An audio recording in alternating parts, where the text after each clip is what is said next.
All right, we are live. Nothing fancier, no intros and stuff. I'm too unfancy for that. These are the originators of horror, and that's horror, not horrors. Horror talk radio. Everyone stole from them, and of course they got away with it. Or as That's pretty much yeah. it. If it was done in black and white, as Dark Pepper would say, it'd be an homage, but they stole all the shit from these guys. We got Wes and Aaron, CT Uncle Bill. Channel's called Deadpit. Check them out. Knew these guys for the longest time. Been a huge fan ever since. Saw your show way back in the day, like 2006, 2007. I first listened to the podcast. Been a big fan ever since. These guys have been generous enough for me to be a part of their streams. Uncle Bill doing the X-Files stuff. What's other show. So earnest commentaries on Ernest B. World. Right. Yeah, we've been doing those every year for the last couple of years. So been a lot of fun, and I want to say hello to people in the chat, and I'll just be shooting the shit for at the longest 2 hours. If you guys have to cut it, no worries. I understand. I know it's pretty late, so it's all no rules, no nothing. Just the only drama we have is before I get into the questions, what's going on with Severin? What happened?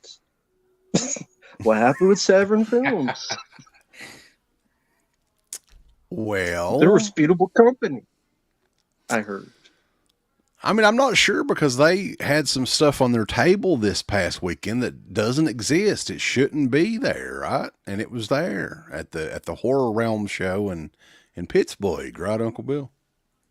Yeah. So, I mean, to make a long story short, and I know that there's a couple of other companies that may do this, but I don't think any of them do it this bad. So, Severin has supposedly been sold out of several different titles for the past, I don't know, 3 or 4 months now. And it's odd because they're sold out all these titles, but these titles keep showing up, like dozens of them keep showing up at conventions. Limited editions. That they go to, yeah. And I'm not entirely sure if they're just trying to jack up the prices of them, it could be that they're just trying to make it seem like they sold out, so people will think more of them as a company, like, oh my God, they can sell out all this, stuff. But they clearly have not sold out of a lot of their stuff. Well, they rely on FOMO for a lot of these people because these people are mentally ill. I mean, I'm not talking, we are too, okay? So, you only have one weekend to get said title, and it's going away forever. Like that scene in The Sandlot? Yeah, according to Severin Films. Forever, mate! Whoa, get it now! Fuck you, David Gregory. He's in France. He lives in France.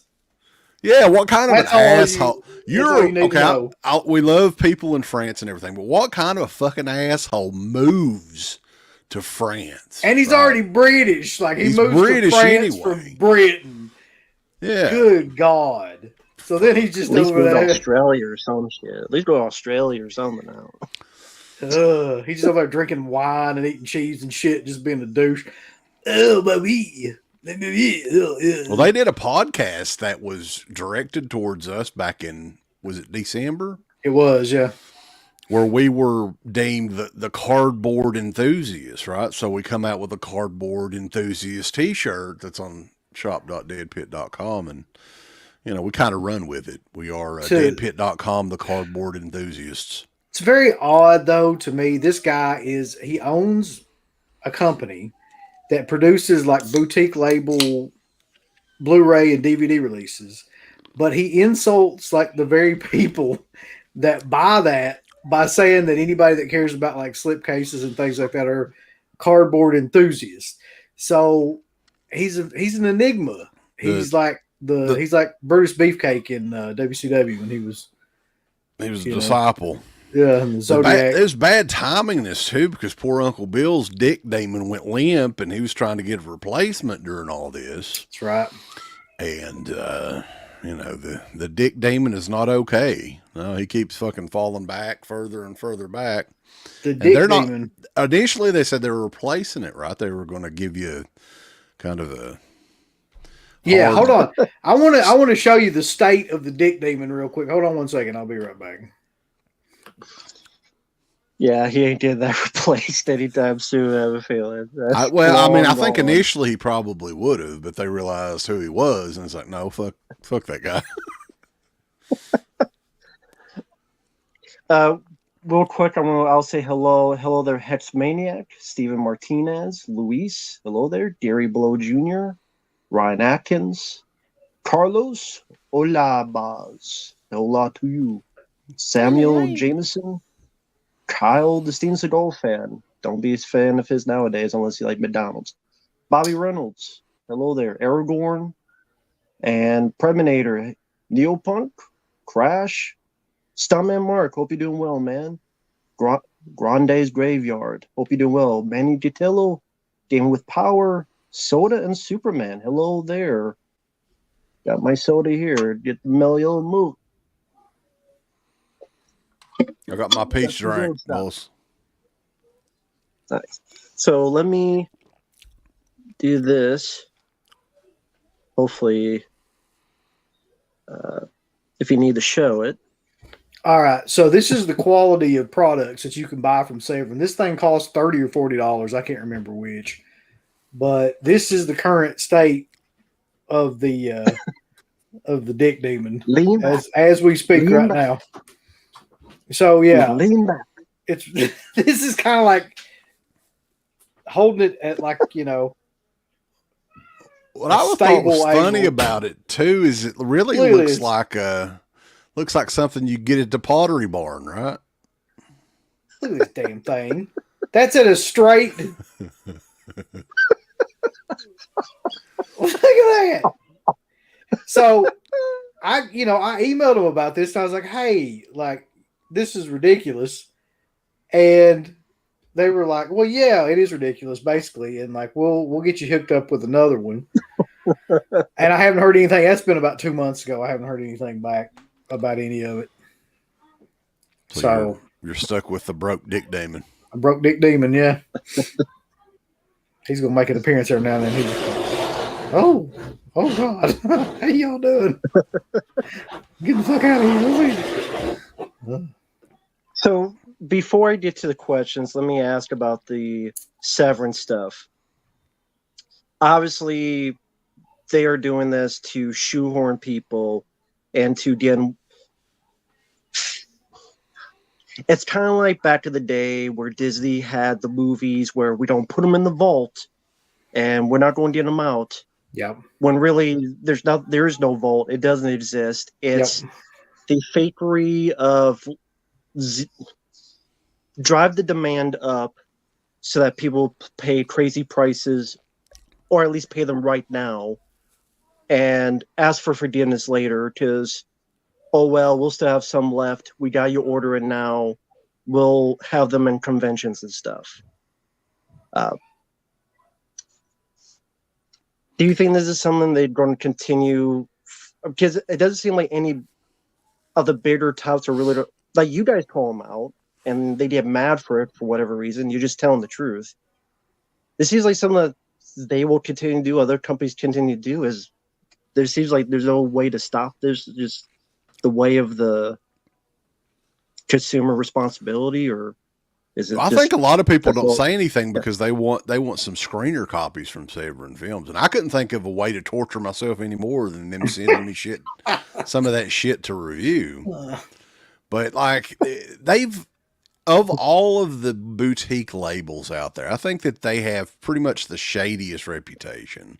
Like, they've gotten in trouble so many times. The whole Cruel Jaws thing, which, a Severin employee messaged me about, wanted to know what we knew, right?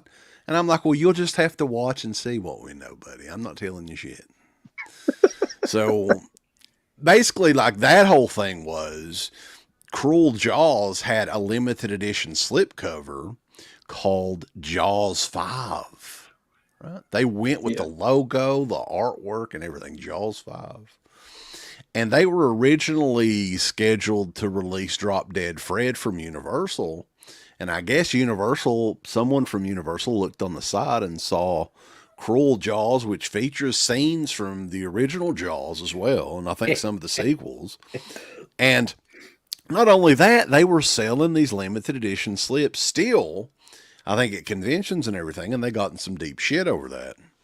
That's just one of many things that they've done. But yeah, basically this last thing with Four Flies on Gray Velvet is a regular 4K with a Blu-ray, right? Is there 2 discs? There may be a soundtrack with it as well. There's a soundtrack with it, yeah. Okay. So the artwork that was featured on the website made it look like one of those thick limited edition cardboard cases, right? And when people started getting it, it was just a standard single edition 4K, and they were charged... How much was it? Like $60? It was about 60 some bucks with shipping. Yeah, for what would basically amount to a regular 4K. Yeah. So you can imagine, like, people were not thrilled, to say the least.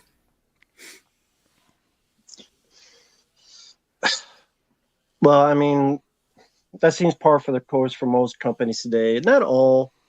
So, has Arrow Video or Vinegar Syndrome done anything like this yet? Or probably Vinegar Syndrome is like, their stuff is super expensive now. They're kind of getting up there, you know. But Arrow usually is pretty good about like keeping their stuff like at least reasonable. They've got some really good, like when they come out with special editions or limited editions of things, like it's actually really, really nice. Like comes with a big box usually and like some sort of like booklet poster or something like that with it. It's premium cardboard with premium cardboard. And Vinegar Syndrome. It's not like that 80. It's not that 87 unleaded shit. It's it's premium.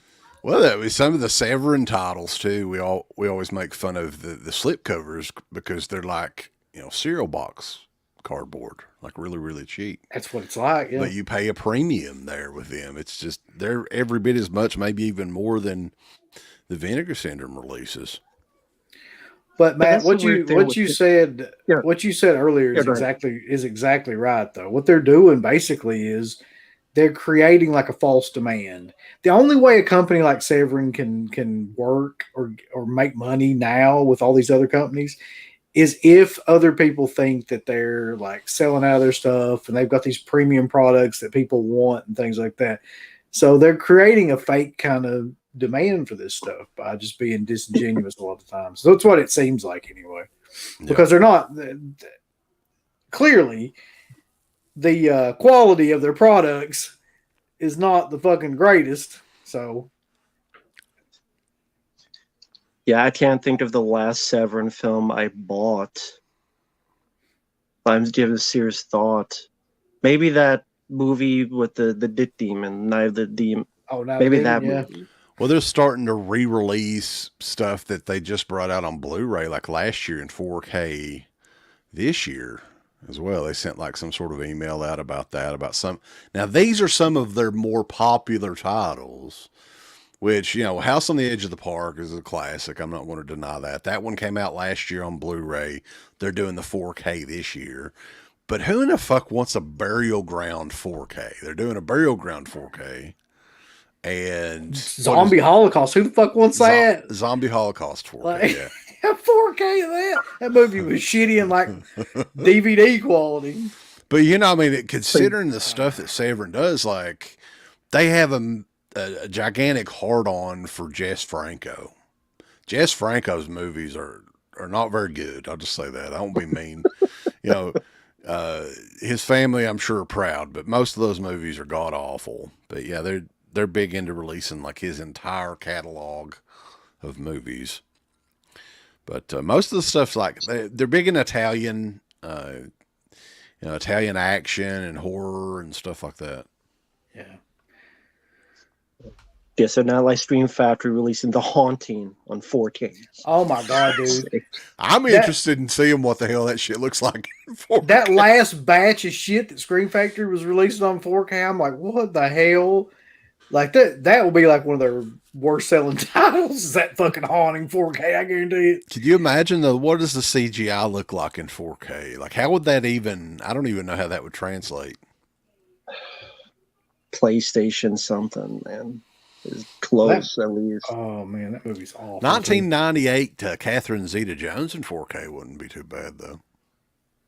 At least there's that. Yeah, but I'll wait your review. You won't pay $40 to see that? That's fine. Nah, probably not. No. But I'm already far behind. I apologize, folks, but we'll get started. Hey, Hexmaniac. Hello there, man. Psycho Hobo. Hope you're doing well. The number one reason that makes a film boring to you. Watch the Animal Range. God damn. No, don't watch that. Watch about 5 minutes of it, then you can just like imagine. Well, you'll get the idea of what it is. Will be like, number one reason that makes a film boring. Well, honestly, like nowadays for me, it's the fact that you kind of know exactly what's going to happen in the movie before it even happens. You take any of these Marvel movies that are coming out now, and I can tell you exactly basically what's going to happen.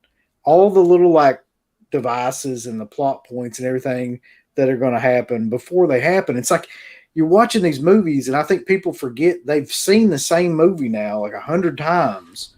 Like it's just the same shit, like looped over and over again. Like these movies are just carbon copies of one another. That is the most boring thing to me, is a movie with no vision, nobody behind it that gives a shit about it, that are just kind of like catering to one assembly little line. subset, of people.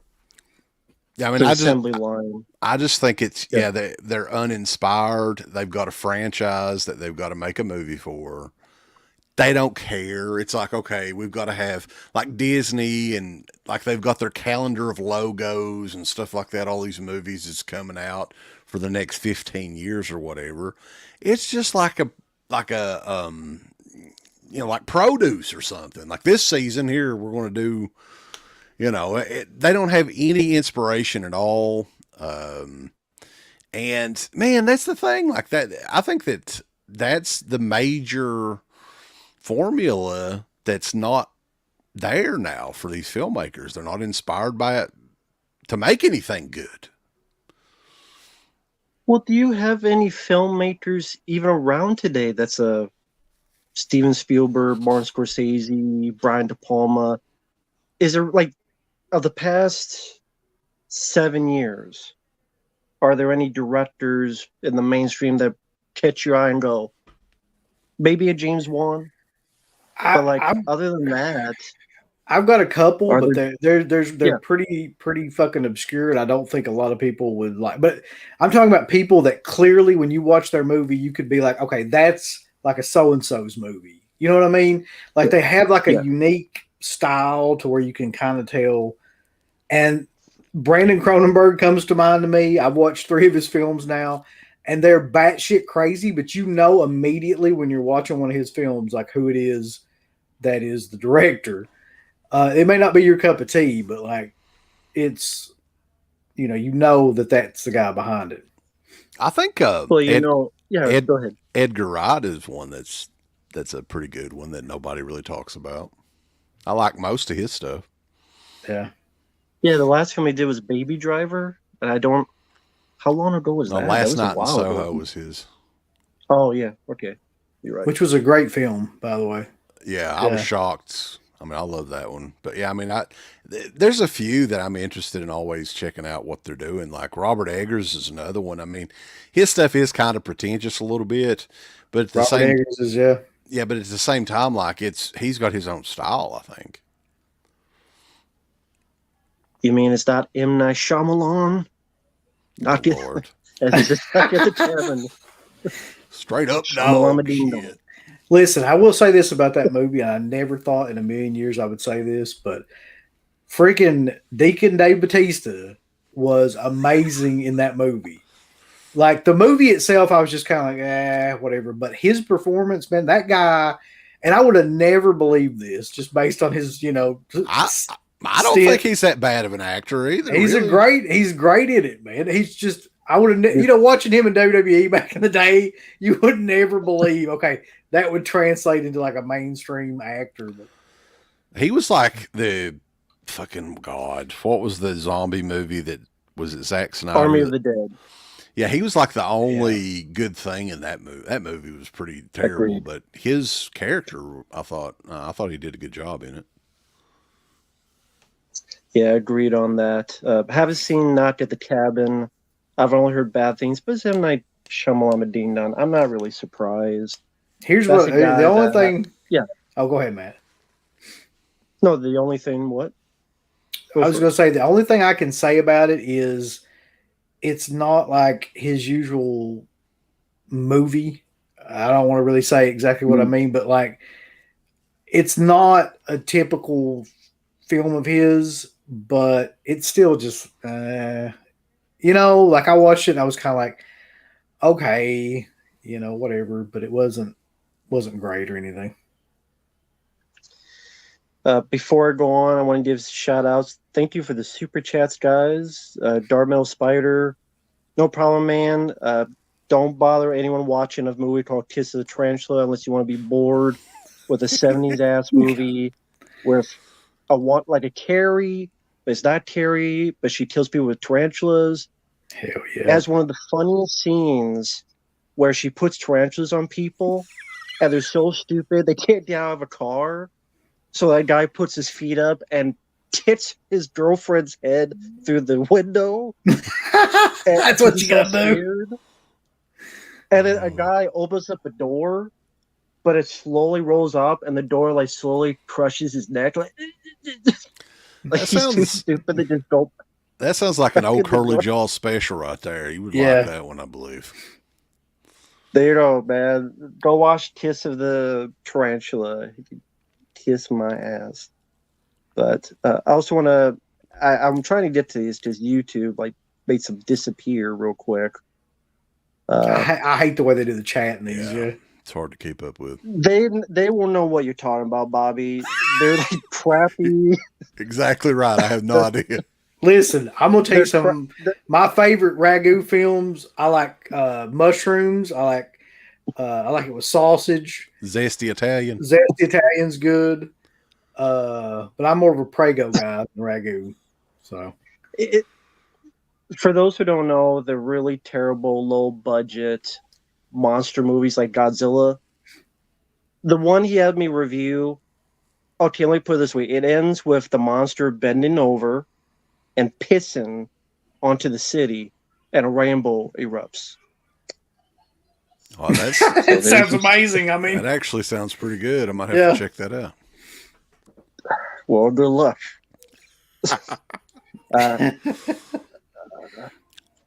We're quick like Uncle Bill. You need to have some answers.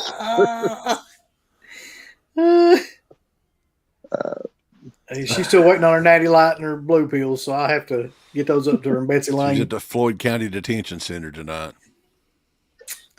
That is a shame.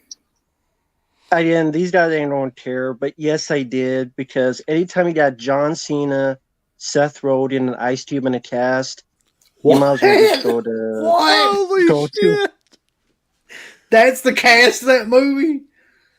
John Cena and Seth Rogen are voicing Bebop and Rocksteady, and Jackie Chan is voicing Splinter.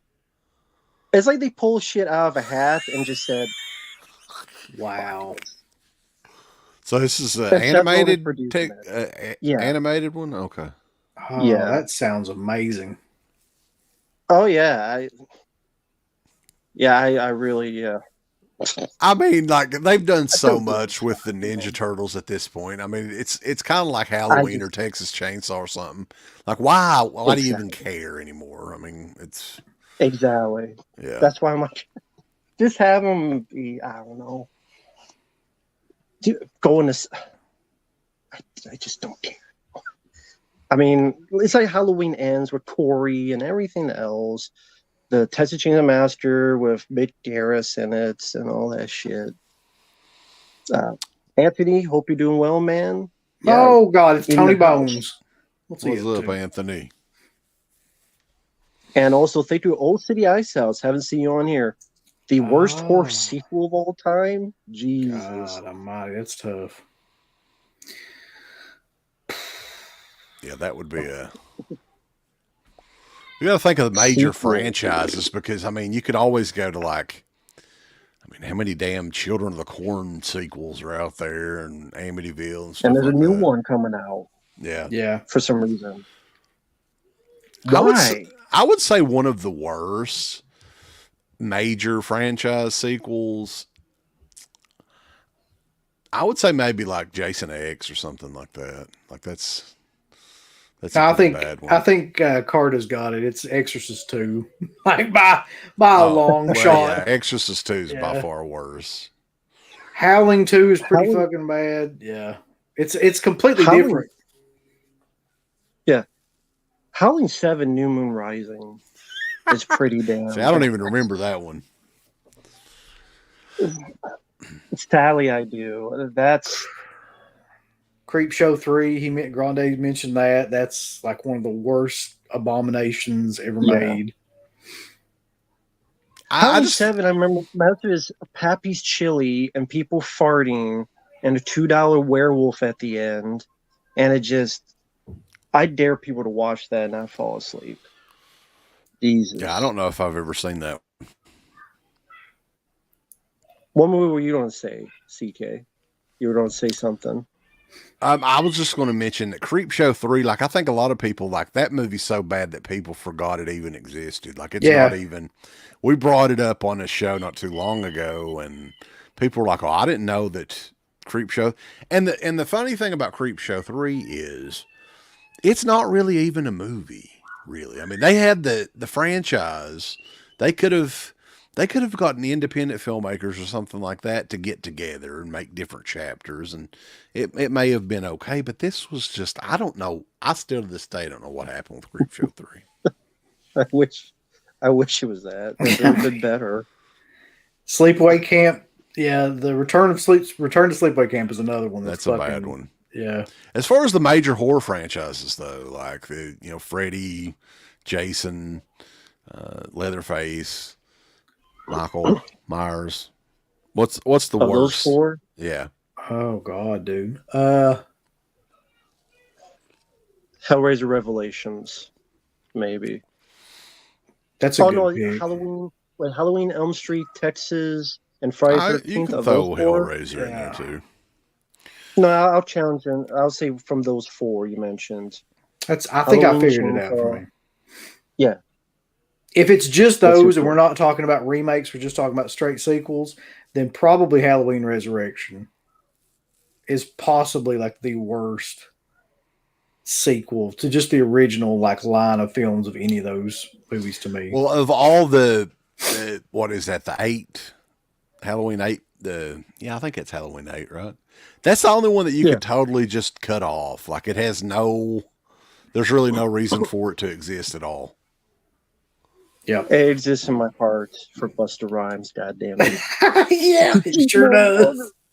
Yeah. I watched it any day over Halloween 5. I hate that movie with a passion. You didn't like Michael Myers going down the log ride or whatever? The log flume from hell. Being the hobo man saved him. I never understood that. I never understood. You kill off a character like Ellie Cornell, which I liked in 4. You have Tina, that's almost as bad as Corey. It's like 1-on-1 was the worst. Cops come in and there's clown noises.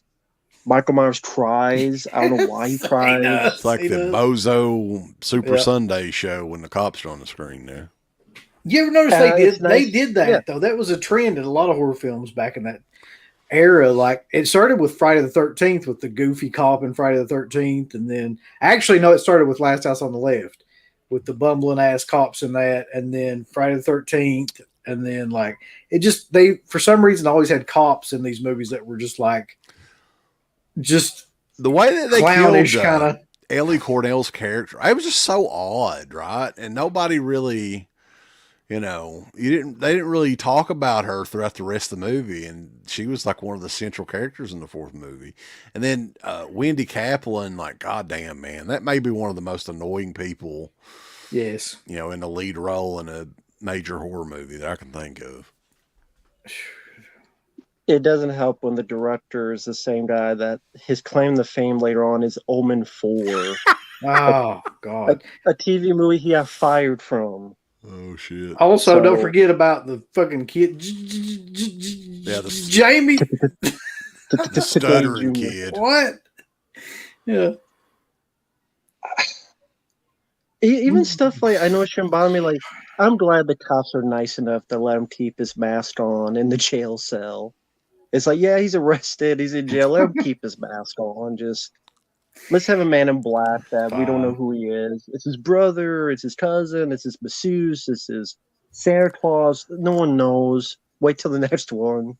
Yeah, I mean, I think I think the crowd would have popped had they shown Tatanka fully unmasked. And he did the running fucking chop. Boom, boom, boom, boom, boom, boom. He just bust out that fucking jail cell with a chop. There you go. Yeah. By the way, did you guys follow Tatanka back in the day? Like, even back then, we were like, what the hell is this? Like, even back then, when I was a kid, I knew that was a shitty gimmick. Yeah. I was just like... all he did was this. He had like a thong too, right? Did he have a thong that he wrestled in at first? Like it was like he had like white tights and had like a red thong around it or whatever. I remember playing him in the video game, and even he sucked in there. It's like his finishing move was like just jumping on the guy or something. I'm like, what the fuck? Matt, I don't know if you realize this or not. This is hilarious. I didn't know this until a few years ago. Like, I used to love those WWF LJN games. They weren't very good, but for some reason I loved them. Like Super WrestleMania, Raw, and what was the other one? Royal Rumble. Royal Rumble, yeah. So there's a Sega CD version, I think, called Rage in the Cage, I think was the name of it. And that version had an exclusive guy in it, and he's like I think when you play tournament mode, he's like the last guy that you fight against. Do you remember Quang from back in the day, the ninja? God. Oh, man. Quang the Ninja was the exclusive wrestler for the Sega CD game. Can you imagine? Like, you get to that, and it's fucking Quang. You're just like... I just think that's so killer for some reason. Yeah. You get to the end. Fucking Quang. The undying legacy of Quang.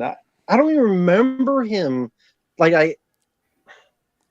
I remember seeing pictures of him years later, but I don't even remember him back then. Like, he must have not lasted that long. He didn't. I don't remember him wrestling either. Like, I don't, like, from the original WWF or anything. Like, I don't remember seeing him actually wrestle back then. So it had to be so quick that it was, like, almost not noticeable at all. I'm sorry, folks. It's like 93 people. Jesus. People don't be asking this. Scream 6 is around the corner. There's all the trailers and stuff. In my opinion, I don't give a rat's ass because the franchise, I think you could argue there only need to be one movie.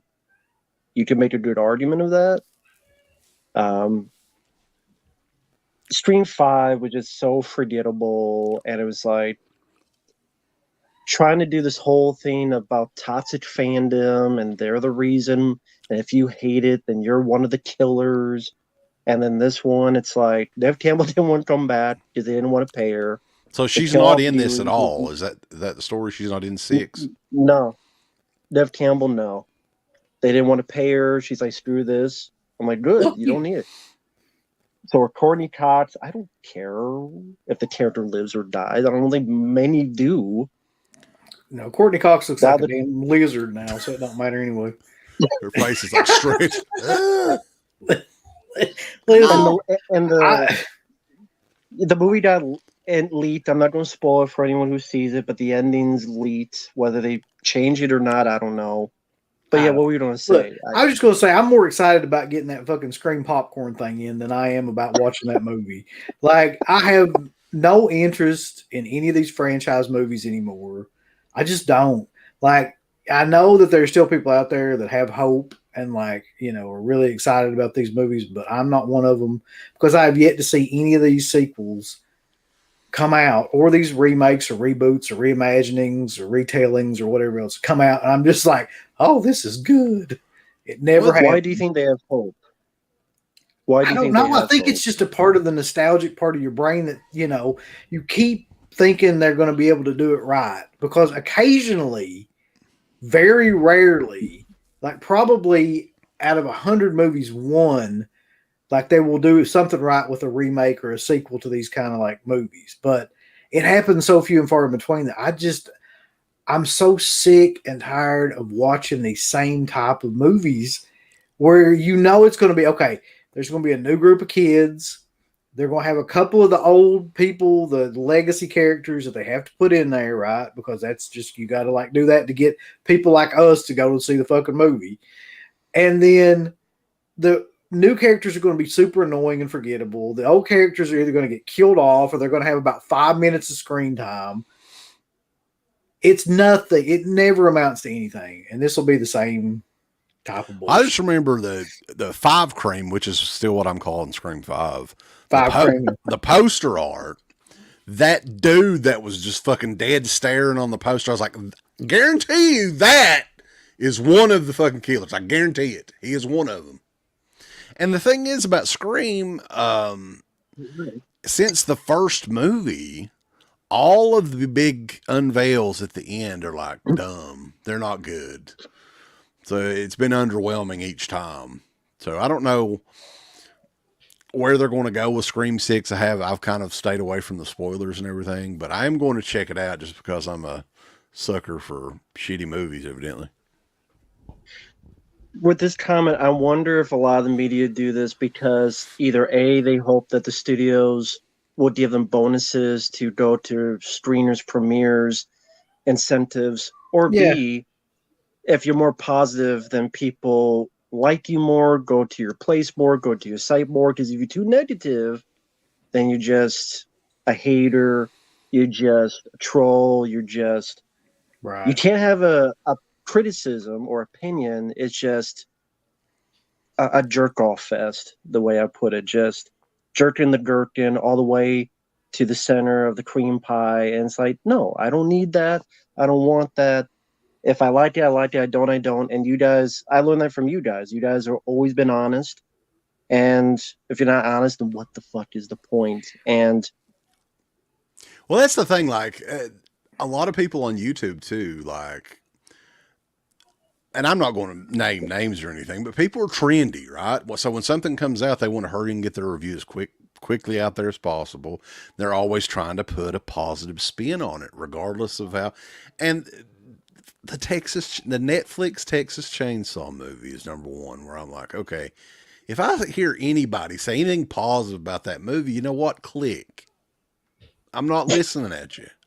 And the same thing for like the Munsters, man. Okay, if you've got a kid, and kids like stupid shit, I can understand that. So that's a little bit different, but that's not a good movie at all. It's not even a movie. Well, there's another thing too, though. I think we kind of coined this term, is the toxic positivity. So toxic positivity is when like you have to put a positive spin on everything, no matter what, to either like get people to like you or to get, you know, people to think that you're optimistic about everything. And the truth of the matter is that there's a lot of stuff to not be optimistic about, especially in like the genre and with films and franchises and things like that. So to me, it's just as bad to be positive about everything as it is to fucking be negative about everything. So, you know, somewhere in between that lies the actual reality, which is that there's a couple of people putting out decent films and the vast majority of stuff fucking sucks. I mean, the vast majority of, especially mainstream. And Psycho, I agree with that. I mean, like Ghostbusters Afterlife was a prime example of that. A lot of these other movies are an example of that, where you remember, like, I brought up Afterlife because I know CT knows what I'm talking about, with Yeah. the CGI Harold Ramis that just, like, you gotta be shitting me, man. Like, you're really doing this? Like, you're doing the same ending as the first movie, and Harold Ramis can't even rest in peace. You literally gotta dig up his soul. But that's what they have to do, though. They have to you have to bring a character back from the old movies that people remember, or all even of the if he's dead characters in real back, life. even if he's dead. Yeah, because they think that's what people want. It's like everything, like you have to. And that fucking Monsters thing was a prime example of that. Like they brought back everything about that show they could think of, right? But there was nothing coherent about that movie at all. Like nothing of it made sense, but it was just like, here's this part and this part. Here's him singing in the, the club because that was in the show, and here's this thing and this thing. But like it still didn't make it a good film. I think there's a disconnect though between because there's a lot of younger people on YouTube that I think that they've grown up with a lot of these awful movies, and they're kind of, I don't know if they're more lenient or if they just like the taste of shit a little bit more than the older people, or what the deal is. But a lot of the old school YouTubers are still kind of like us, I think. But there's not too many of us left. I don't guess. It's been around. We've been around a while, actually. It's just that we've seen a lot of stuff that what people just seem we're too cynical, or we're just being too honest, or we're just they think that seen more. I think that they think that we're too cynical, too negative is probably the term that gets thrown around a lot. And I think sometimes these people think that if they can keep saying enough positive things about like the genre, that that'll keep it alive. That'll keep people, wanting to check things out, even if it's not really true. You know what I mean? Like if you say enough good things about it, it'll keep it from having to go underground again or something. But I think it's better underground. I think it's better when horror films aren't popular, really, because you get better stuff, generally speaking, than when there's just like this massive, just throwing like what's going on right now with all these fucking like Halloween, friggin' any franchise movie you can think of, they've done. Texas Chainsaw Massacre, Scream, Halloween. They're going to do Evil Dead again soon. I can only imagine. Like, I don't have a lot of hope for that either. It's just not very good.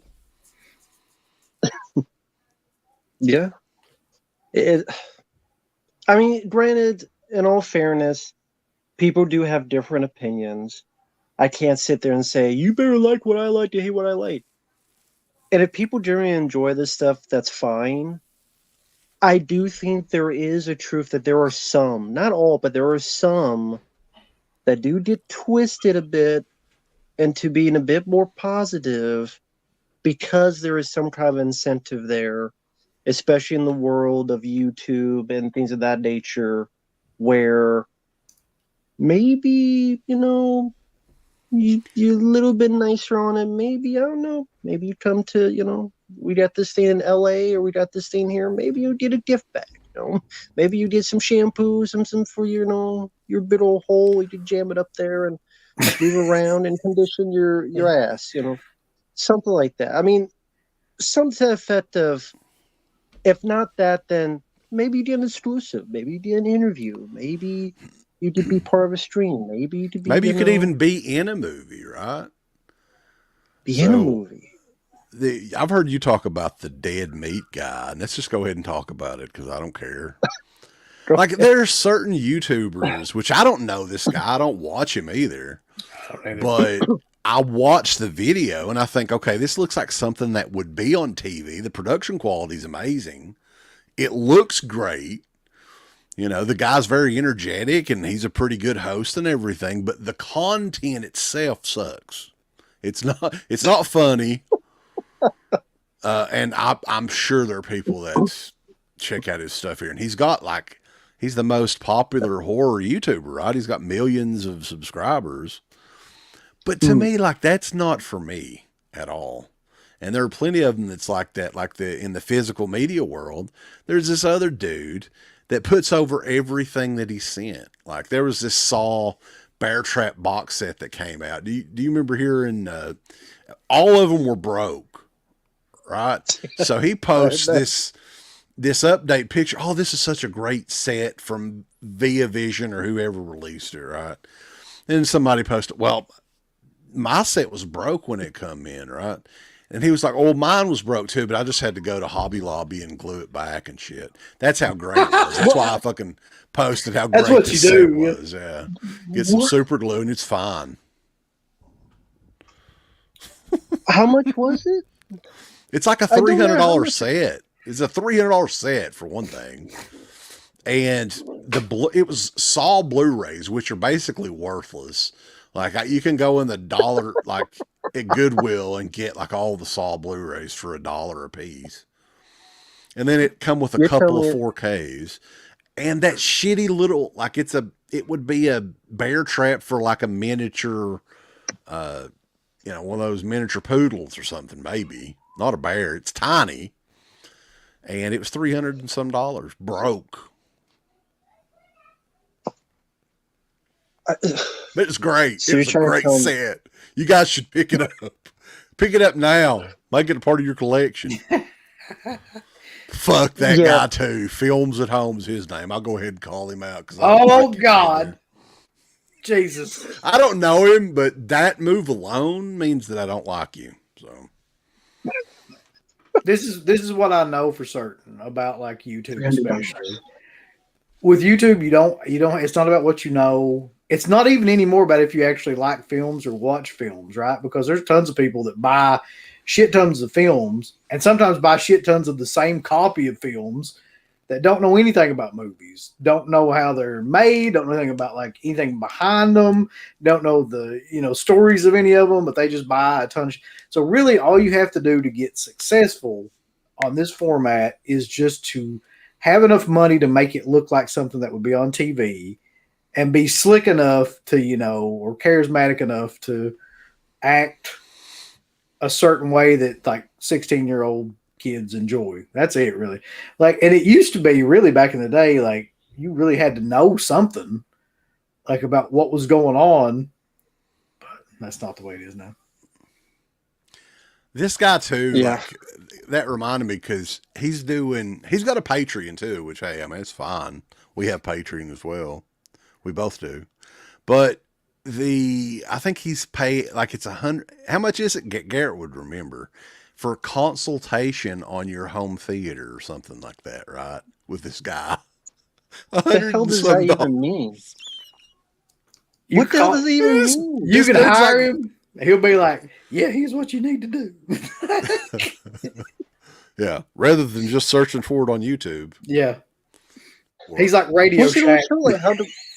How to 30-year-old fucker. Yeah. He's like back in the day.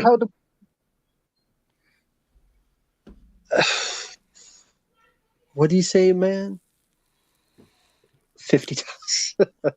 Well, that's the rad consultations. That's a lot better. It worked for Uncle Bill. Yep. Is rad shit.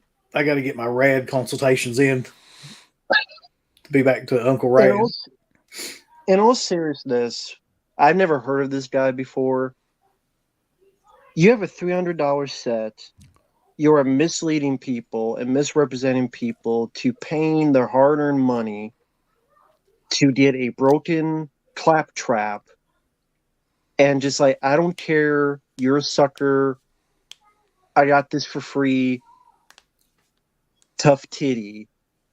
That's egregious. That's just insanely, absolutely 100% disingenuous and egregious. Yep. And the dead meat thing, the reason I brought that guy up back in the day, I'll tell his story real quick. There was that stupid ass documentary. The horror film documentary was like 3 hours long. Oh, yeah. They've made like 5 of them at this point. Yeah. It was on Ain't Cool News. For those who remember that website, that used to be a big thing back in the day. Before Harry Knowles started touching everybody. And he there was a documentary, you could see it for free, and I watched the documentary and give your honest opinion, and I wrote like a couple pages because you know me, I always get critical on shit. And they specifically took stuff out to hold on to have sequels. So it's like this whole thing was to have this one front and center thing. And nope, they already knew ahead of time they were going to stretch this out to milk every dollar and dime out of people, which I thought I did in a business sense, but that's really shady. Remember what that's shady when you think of this, the one primal. But anyway, when I watched it, this guy narrated half of it. It was a guy named Dead Meat. Ed.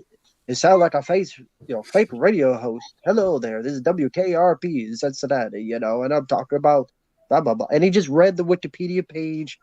I'm like, you're paying at times $70, $80 for this? That anybody here, if you had a whole less than a month, hell, a week, you could probably edit the same thing because the same people talked about the same shit, and the stuff you want to hear about don't get talked about. And it was just a whole waste of fucking time. And that's all other rant thing. But I just, it's like that fucking $100 Aliens documentary, that whatever the hell they're doing. I'm like, no, there's no documentary worth $100 Blu-ray. I agree. It's all bullshit. Well, there's at least 3 or 4 of the horror ones too, and I know some people collect those.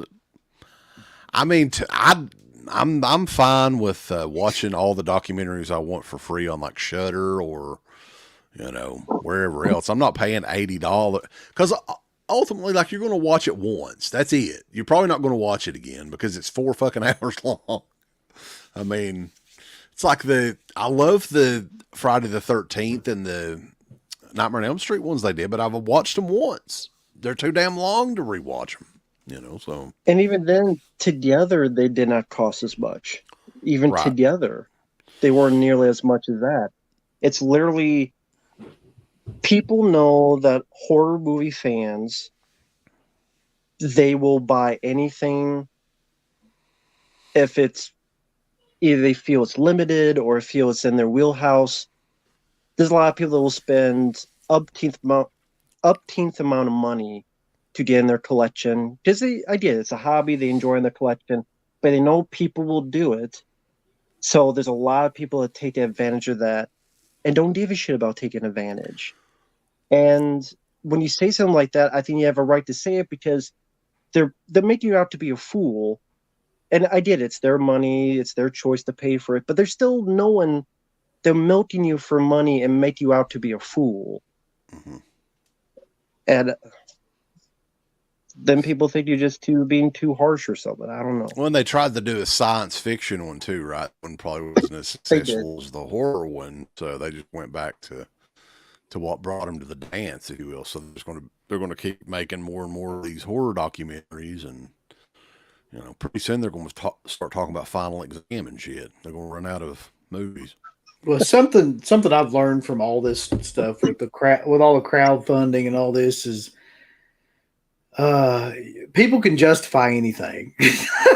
In their mind, they can justify anything by like just screwing people over and asking for money and things like that. Like that's one thing I've gotten out of all this.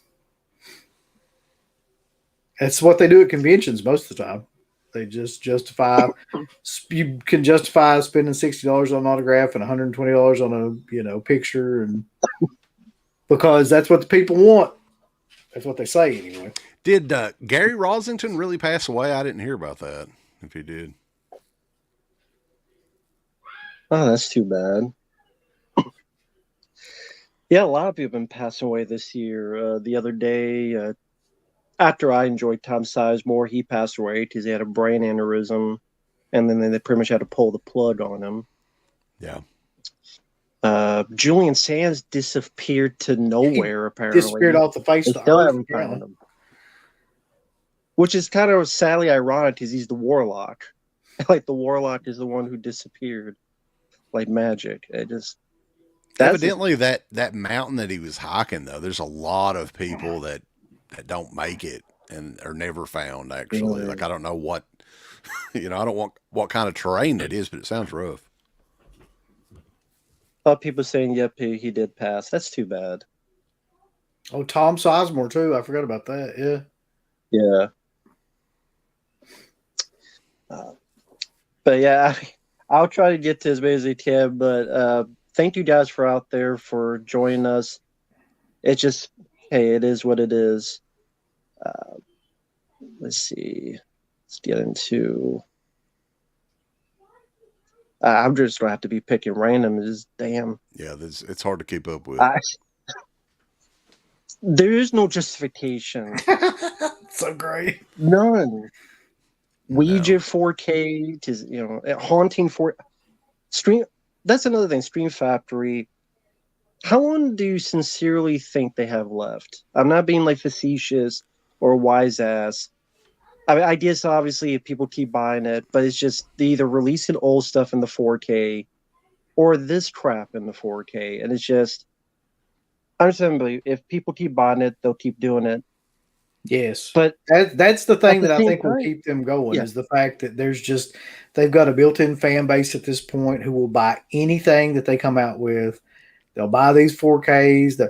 But the problem is there's another base of people that will buy stuff when it's actually decent, but that know better than to buy like this shit that they're just re-releasing. So I feel like that they're losing quite a bit of money right now because I don't think a lot of people give a shit about any of the stuff they've come out with for the last couple of months. The thing about Scream Factory is they always have some sort of ace in the hole, if you will. Like every year they have one big thing that everybody buys, it seems like. Like last year it was the Child's Play movies. Everybody's going fucking ape shit over that. And I think eventually they're going to be doing that Elm Street box set. And people will go ballistic over that as well. The Friday the 13th set. But like, I think that they had new owners over the last year or so. And it seems like they're making some different decisions as far as like Amazon sales and some of the sales on their website and stuff. If they made just a couple of small tweaks, as long as they don't have, every other release, some sort of return policy or something on it, they could quickly turn it around just because they're so well known. They are essentially the first boutique label, really, as we know it. So I hate Scream Factory still, but I think that they can easily turn things around. But do you think they got this way because of either the competition of the other labels, or because of some internal structure being screwed up, or just because they got too cocky and thinking, yeah, we'll do these releases they assume would be bigger hits, or is there something else I'm not even thinking of, like how they got to this point where I was one of those people who was excited for what Scream Factory would come next. Nowadays, I don't care about fucking 4K of The Haunting. I don't care about some of this other stuff. And there was one release they announced that they took off. Like I can't remember the name of it, but yeah, they'd put the artwork up there and everything, and it was just gone like the next day. Somebody in the chat probably knows what it is. They do stuff like that all the time too. It's like, oh, we're going to have it for sale, and it just, oh, no, you must have imagined that. I think though that a couple things, like something happened recently where they changed ownership. I know that. Like I'm not sure what the internal kind of reasons were for that, but that happened. But also, I think they've just run out of shit, like rights stuff to buy. They went through so many titles, man, and then at this point, Vinegar Syndrome and them and Arrow and Severin are all like, how many there's titles floating around out there, but not a lot anymore that people give a shit about. And everybody's fighting for these rights and stuff now. So it's just kind of like, they don't really have the choice but to like re-release all of their old stuff, which is getting like really thin to just keep doing that. People just are not giving a shit. Yeah. Most of their, the 4Ks of stuff that they've released prior, like, it's just the transfers, the only new thing. It's all the old extras and everything. So, you know, and they've done this a couple of times. Like with the Steelbooks, they did re-releases of just the 4K remastered transfer, and now it's the 4K. So they're having you rebuy this shit 2 or 3 times. Yeah, you have to think, because of this competition, at the very least, 1 or 2 of them is going to fold at some point. Because, I mean, you guys mentioned that if the options of what to get are dwindling more and more, I mean, who do you think would be the first to fall of these bigger companies, these labels? I'm not saying it's going to happen anytime soon or next year. I'm saying, like, if there's an eventual moment that happens, what do you think, as of now, your guess is which would be the first to fall? Are they the big one of the big dogs, I mean, though? they would be like, out of any of the companies that we've talked about, they would be the first to go out of business. And then Scream Factory, I think. Vinegar Syndrome, I don't think is going out of business anytime soon. And I don't think Arrow is either. Severin Films is like a damn cat, though. How many damn times are they going? They've got 9 lives. I mean, they've been around. Severin has been around a long time, like since like 2008, I think, 2009.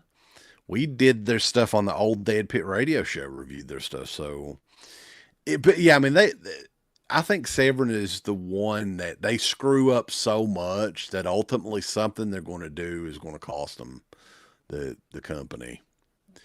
They've come close a couple of times already.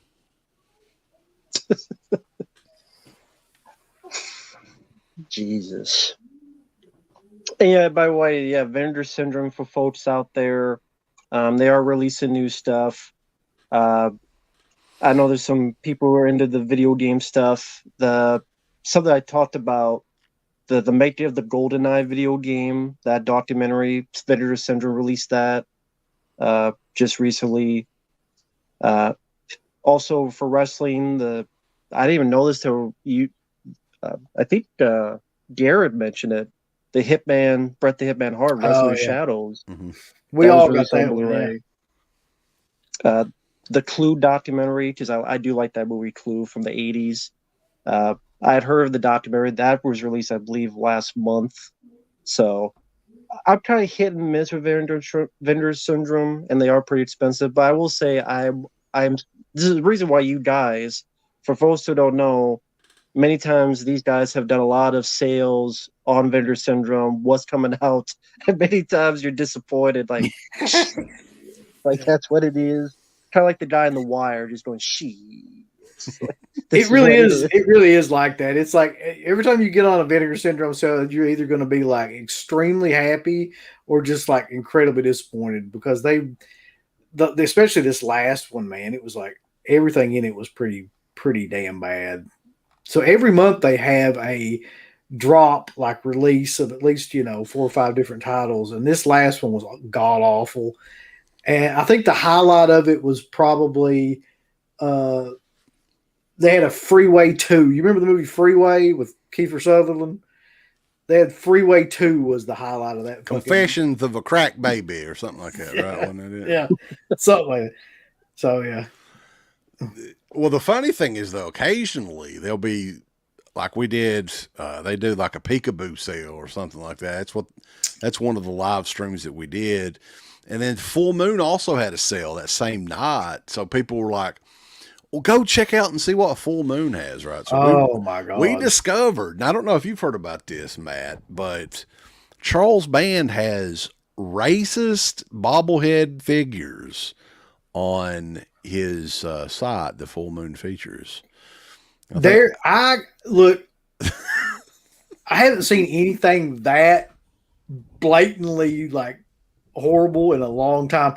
That guy, I don't understand how that company exists. I guess he's just like too shitty to be canceled. Like nobody gives that much of a fuck. They're just like, I mean, we don't even really know what Full Moon is. So, but you should go on his site. Anybody like, it's the Ooga Booga movie, and that's the name of it. I'm not trying to be racist. No, that's But it. I've that's heard of far this. Yeah.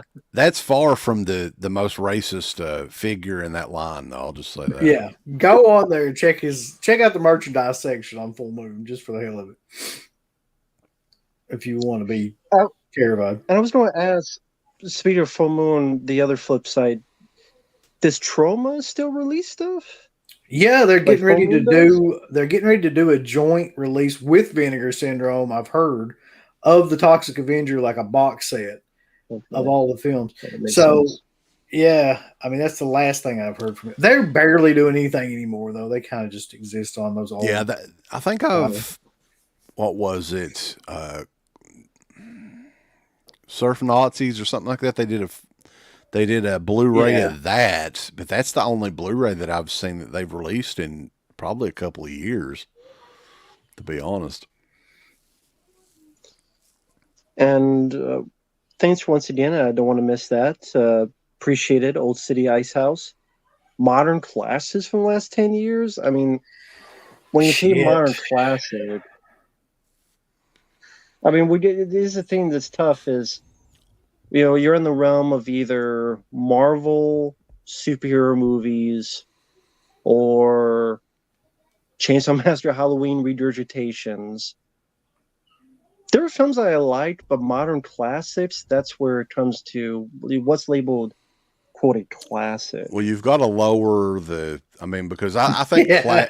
like classics from Lower like the bar. the 70s and 80s, especially in the horror genre, they're just, you got to,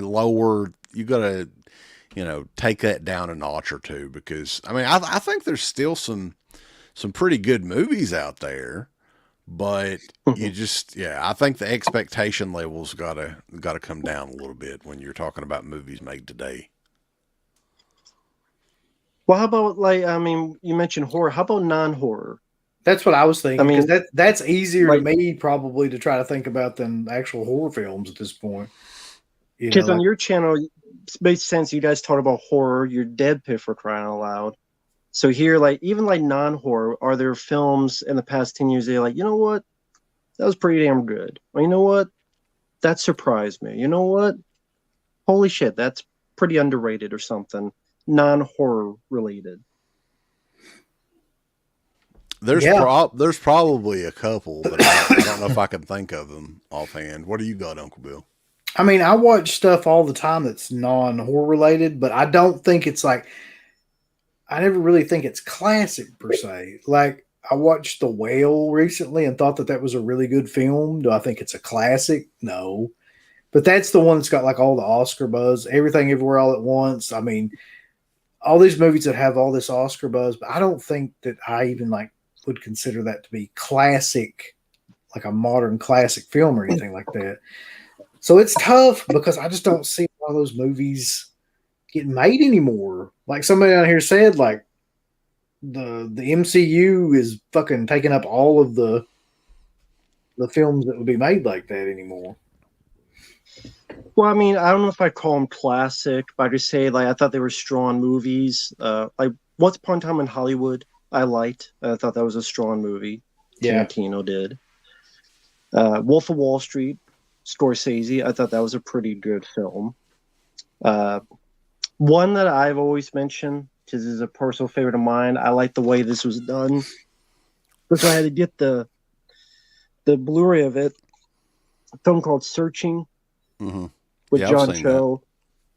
Yeah. I thought it's kind of like they do it like Unfriended, but I thought it was a better way of doing it. It was a unique way of doing a mystery. I thought the lead actor did a good job. That was a nice surprise. As an action fan, I love the John Wick films. But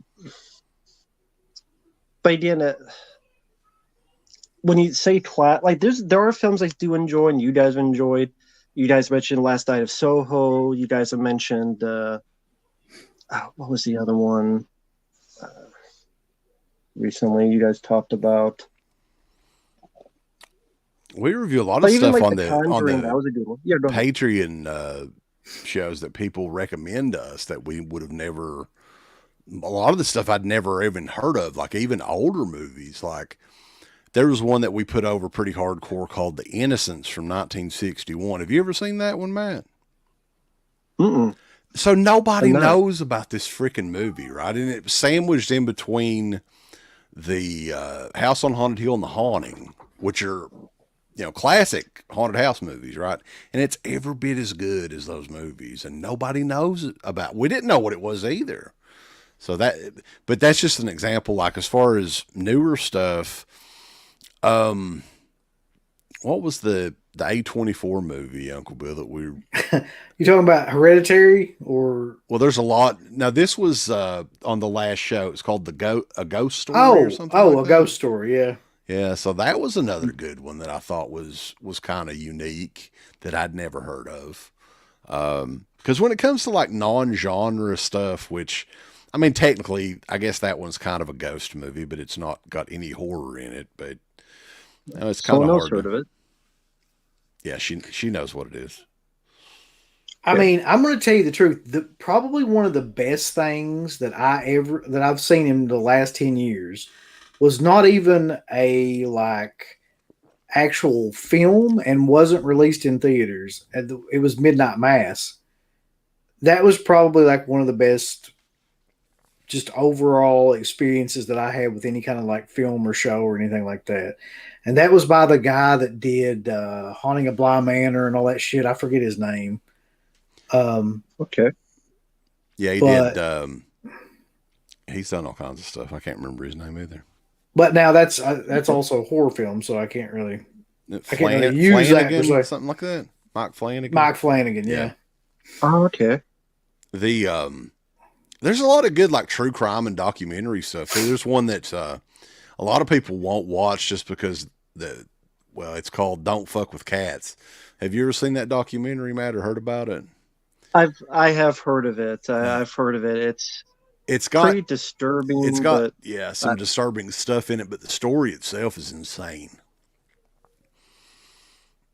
Can you give a kind of a summation of it for those who don't know? As you can say where your one fuck is.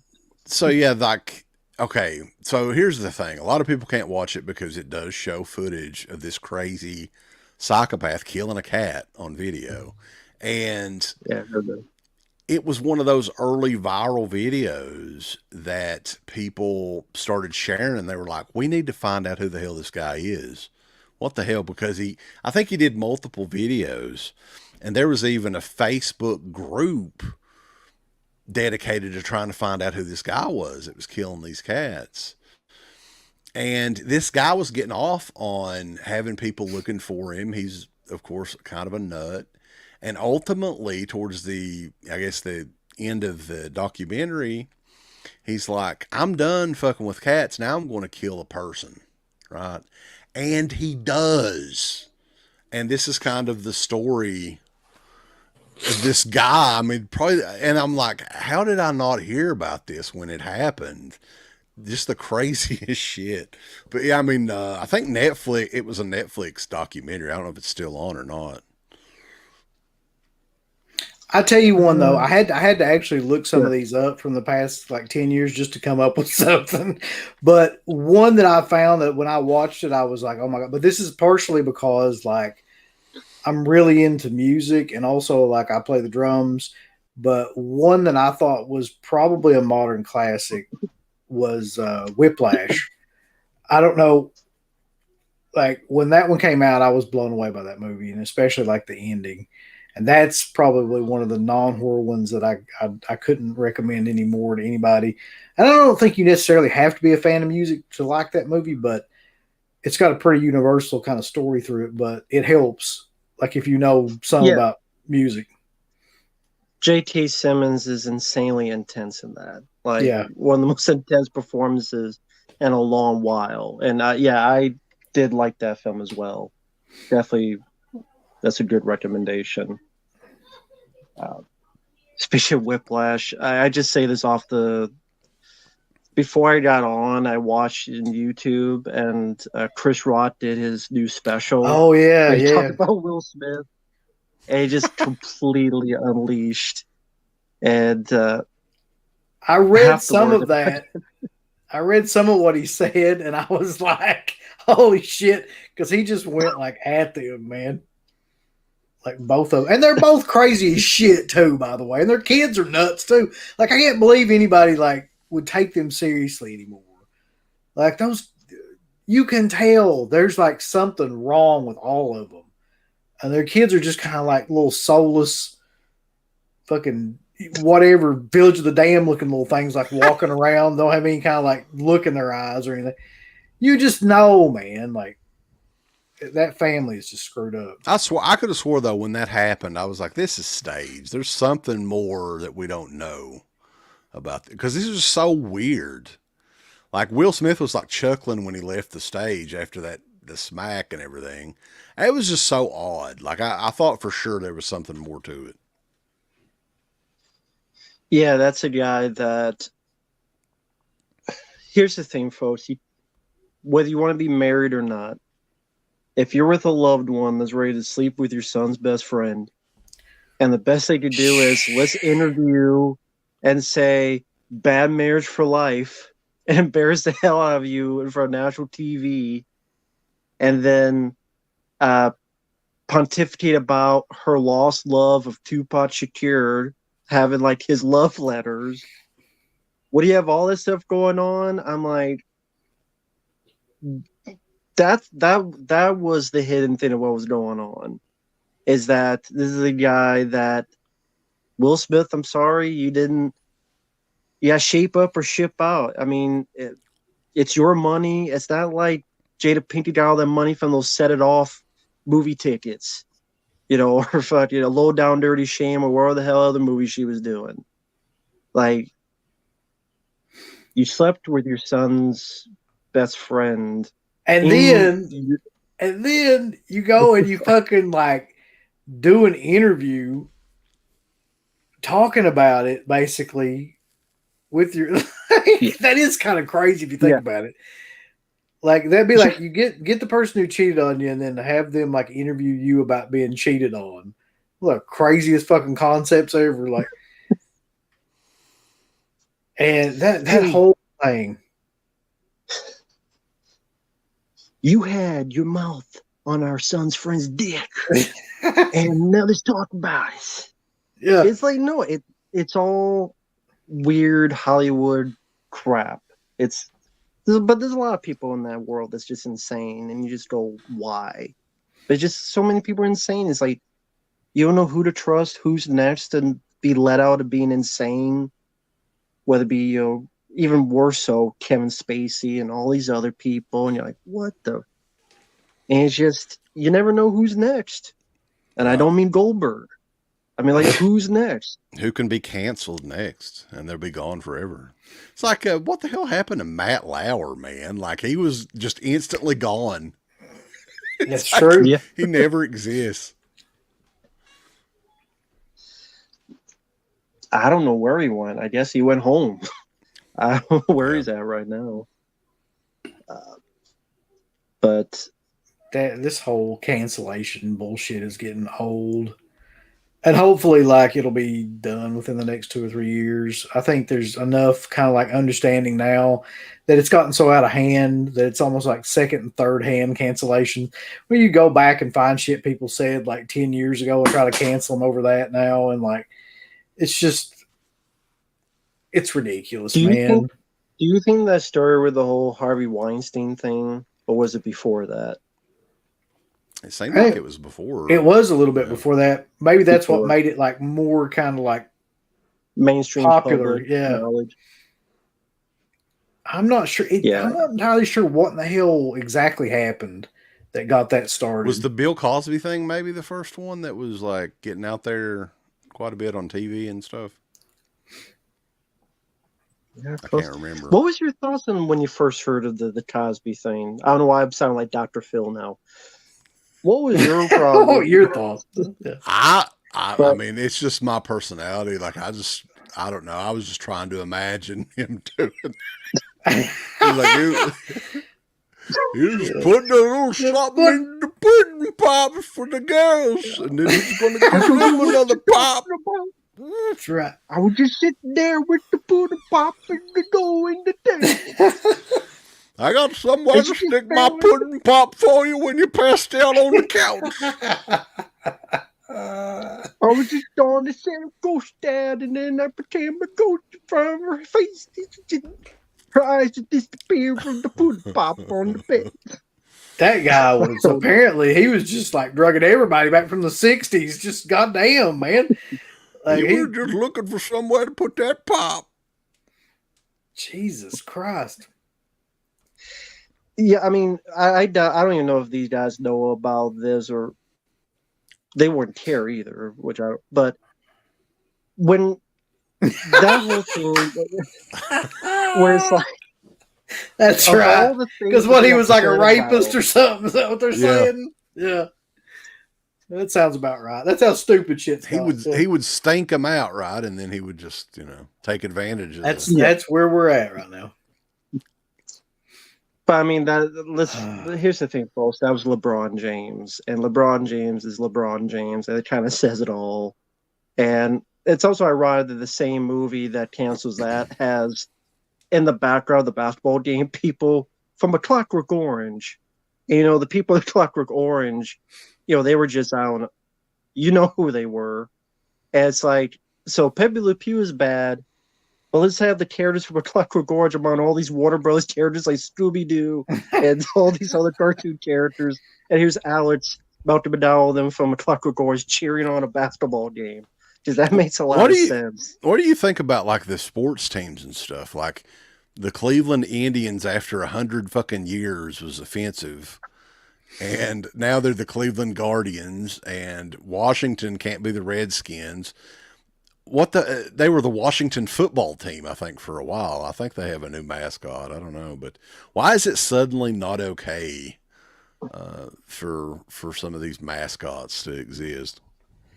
What's funny about that was brought up to me in a stream because I didn't follow I don't follow sports too much anymore. And there are people in my stream who are Native Americans and like, we're pissed off. This is stupid. Like, you're making us look like a fool. And it's the world of today that people are so overly sensitive that it seems like it's their part-time job or full-time job to find something to complain about and be offended by, because they will be looked at as a holier-than-thou aptitude to be like, well, I'm much more progressive. I'm much more higher above you. I'm so much more tolerant. Let me prove to you how tolerant I am. I'm going to shove it in your face. And it's like, people are in such a safety bubble nowadays that people have gotten so much thinner skin, and I don't know when that started. Whether it be comedians can't make jokes anymore. When it got to the point where Jerry Seinfeld was considered too rough of a stand-up comedian, it's Jerry fucking Seinfeld, and he was too rough in speaking in it. I don't know if it's the way schools are, because I don't know how schools are teaching different things and different weird, strange techniques and books. I'm like, I wish I knew. And you're preaching to the choir. Well, I mean, I hope the choir wakes up. And I'm not even sure though that people are really that offended, man. That's the part that gets me about this shit. I don't even think that this stuff offends people really as much as they're just looking for a reason to find something to have a cause about. So that gets them attention, and people will get up with them, get behind them about something. I think it's more about just people that don't have either any friends, any social life, anything like that, just trying to get something like either behind something or get something started that will fucking get them some sort of attention. I don't think that they're really offended by any of this shit. Like, I think that has the least to do with it. It's just people that are just kind of sad fuckers just trying to find something to get into. Yeah, I think, like you said, it's people that I think a lot of times it's a lot of the people that have, as I put it, they don't have a skeleton in their closet. They have a whole damn cemetery in their closet. It's people that they know they've done something bad or horrible. So it's like, I don't want to point the finger at someone else before someone points a finger at me. For it get canceled for good or bad or whatever reason. So then they find something else to point at. So to put the beacon on them, and well, this person must be a saint. Just look how holier than thou I am. You got to respect Vince McMahon, though. He just pays these fucking people off and comes back. He's like, hey, get out of here. You're going to shut your mouth. I thought he could have, like, as Jim Cornette would say, just get a hooker. Would have been a lot cheaper. Would have been a lot cheaper in the long run. I think he paid more for pussy than he did WCW. He did. I'm pretty sure he did. He did. It's a sad but fact. I think that's probably more of a power play. That's why he did it. That's what Vince McMahon seems to be more of. Do you think he likes power more or money more? I think it's both. It's It's both, yeah, but it's probably both. power a little bit more, actually. Yeah. Exactly. No chance in hell. So real quick, like before I get to, because so I don't forget this question, do you think WWE will be sold eventually? Yes. Because Yeah. it seems like it'd be too expensive unless it's like Saudi Arabia. You mentioned Jim Cornette, and I think they talked about this on one of his podcasts recently. What better place to finalize the sale to Saudi Arabia than at WrestleMania, right? Oh God. So you got this big ceremony, right, of the Saudis purchasing the company in the ring, and then No Chance in Hell's plays or whatever, and he was like, but I'm still running the company, you Saudis. That's part of the deal. Vinny Mac. From what I understand, they want $7 billion for the company. Something like that. Yeah, that seems like a lot to me for them right now, but I don't know. They ain't worth that much with how they're doing. Yeah, it's crazy because they're like the TV rights is what makes that company worth so much. So, for instance, like if NBC Universal purchased WWE, I mean, that's not really that good of a deal. I mean, I'm sure that they've got endless. I don't know if they have deeper pockets in Saudi Arabia, but I mean, the TV deal, the TV rights money and stuff like that, they're not getting any money from that because it's essentially their company. That's a good question. Yeah, I mean, they kind of. He came back, but I still don't know exactly in what position. He's one of the top board members, and he has the majority share of the stock. So he's still the main. I mean, ultimately, whatever he wants to do is probably going to happen. I don't think he's doing right now. I don't think he's involved in creative or anything, but he's the, pretty much the majority owner of that company still.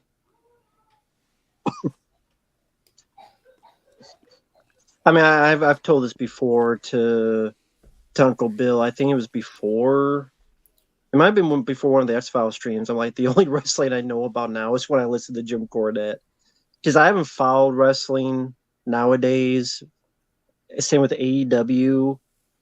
Do you guys still follow like AEW and WWE? I don't still follow I don't stuff? follow a damn bit of it anymore, and haven't for a couple of years now. I followed WWE, but I kind of gave up on AEW a few months ago. What made you give up on it? It's just like and I know people love the in-ring stuff, and I do too, but I like both. So I like to have storylines and good in-ring, and they have zero storylines at all. So it's just chaos almost every week. Like, who the hell's this? It's the first time they've been seen in months. we're expected to know who this dude is that's coming over from New Japan, and it's just really, really hard to follow. Is there any comparison to either companies or the last days of WCW, or we're not quite there yet? Maybe we're not quite there yet for them. I'm talking like the final, like Vince Russo days of WCW. Maybe not that far, but you think it's getting close to either company? No, I don't think they've gotten to that level. I think WWE is getting a little bit better. Okay. Than last, like Triple H is the one that's doing the creative now for them. So, you know, the storylines and stuff are at least making a little bit, like the Bloodline storyline, which I know you guys probably don't know what I'm talking about, but the whole Sami Zayn Bloodline thing has been like a 9-month storyline that's been played out slowly each week, and people are really, really getting behind it. So they're doing more stuff like that rather than, you know, when Vince was in charge, it was something new every week too, pretty much. Yeah, but none of you guys are watching that. Watching it instead. Yeah.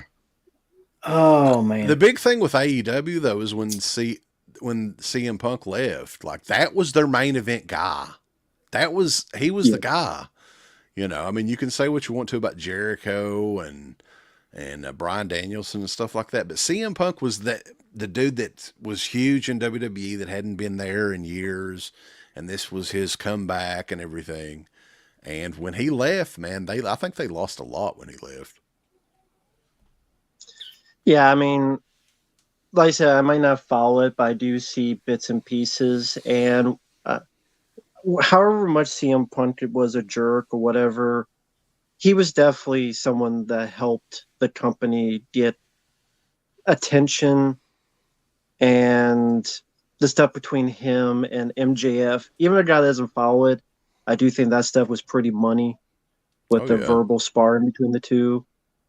And from all I hear about the locker room fight, it seemed like, as much as I'm in the minority, I kind of am seeing Punch side of it, because Kenny Olivier and the Young Fucks and all that stuff,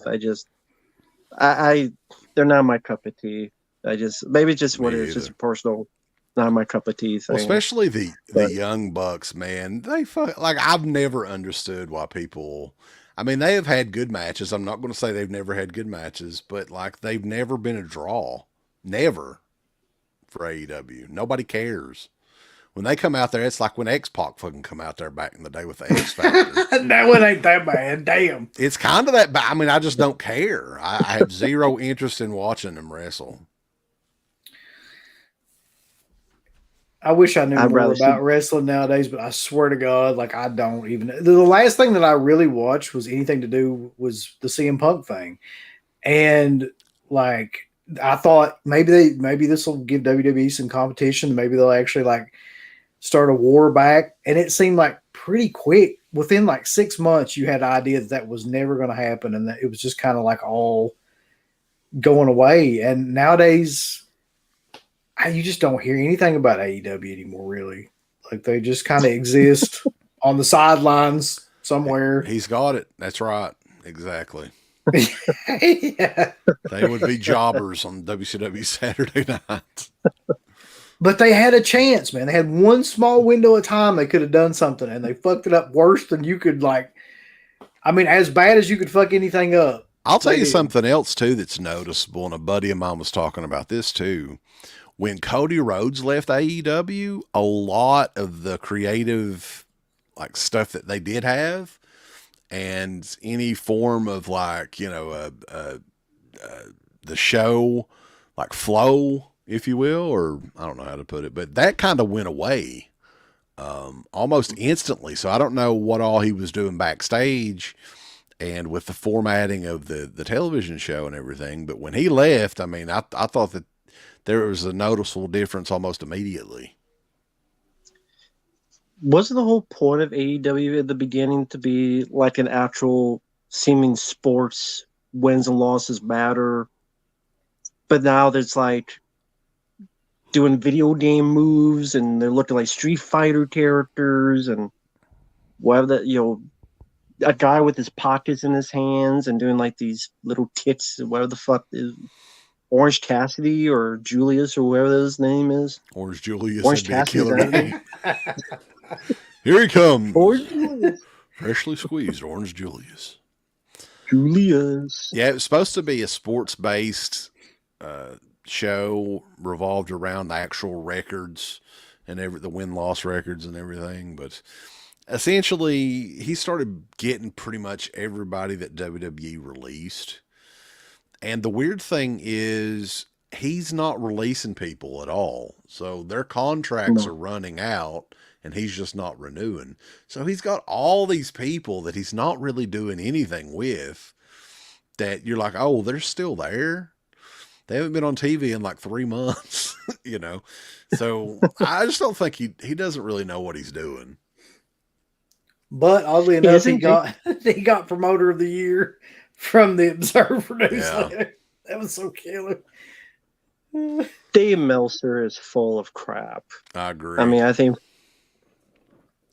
And isn't Jake the Snake Roberts with them? Like in Big Show and all these other guys? Mark Henry. What the hell are they doing? Nothing. No, I haven't seen them. I mean, there was a brief period there where they came in, and then that's the thing, man. Like they come in for like a split second, and then they're just gone, and you never hear anything else about them. Like these bigger names that used to be in WWE. Yeah, I really do think he does look like one of. He looks like one of those guys. Yeah. Yeah. I think it's just Scarface though. Just Tony Khan fucking everything up more than anything else. Well, he's doing Ring of Honor now too. So they're doing Ring of Honor shows. They're recording those for their YouTube page and for the Honor Club app or whatever the hell it is. So he's supposedly booking those shows too. One guy. Oh. Yeah, one guy. Yeah. I wonder if he's going to try to make that into like his NXT. Ring of Honor. I have no idea. Well, I mean, a lot of the guys, like I think Cesaro is over there, Samoa Joe is over there, so they're not really putting the young guys in there. They're putting a lot of the established guys over there. So I don't know. Sounds like WCW all over again. You know, don't have the younger Jericho, don't have the younger Eddie Guerrero, have, you know, Hulk Hogan versus Ultimate Warrior. And Hogan not to his fire in the Warrior's face. Yeah, I don't know. They'll lead to that. I just can't get into that show anymore. Like the era that I really liked it a lot was whenever like everything was shut down for COVID and all that. And they just had like a handful of guys. And I think that they did a way better job with those guys, and a lot of them were unknown to people unless you watched AEW, you know. But then they just started getting all these WWE guys, and I think they lost their identity a lot when that happened. Yeah, I mean, like I said, there's a reason why I don't follow this stuff anymore, and it doesn't look like I'm missing a whole lot based on the sort of. I mean, I don't know what it would. I don't know what it would take to get people like back into wrestling on the scale that they were like once into wrestling now, because most people, and Cornette says this too, most of the people that watched, you know, back in the day and stuff like that, they just don't give a fuck about this stuff now. And they're not even really trying to bring people back into it anymore either. Okay. I don't know what that means, Garrett. Who's that? Garrett, the person you're talking about, I don't think is big into AEW anymore either. I may be wrong on that, but they're losing people, man. Real quick, thank you, Bobby. Undertaker, Strowman. See, I'm so far off. I know who Braun Strowman is. I don't think I've seen a single match of him. That's how far gone I am in watching. I mean, he was gone forever and then just came back. He's a real big dude. I mean, he's impressive looking. I'll say that. So what are they doing with him now? Last time I saw him, he was in a tag team with Ricochet, which is kind of like a high flyer from. He's actually from Kentucky. Oddly enough. Oh wow, okay.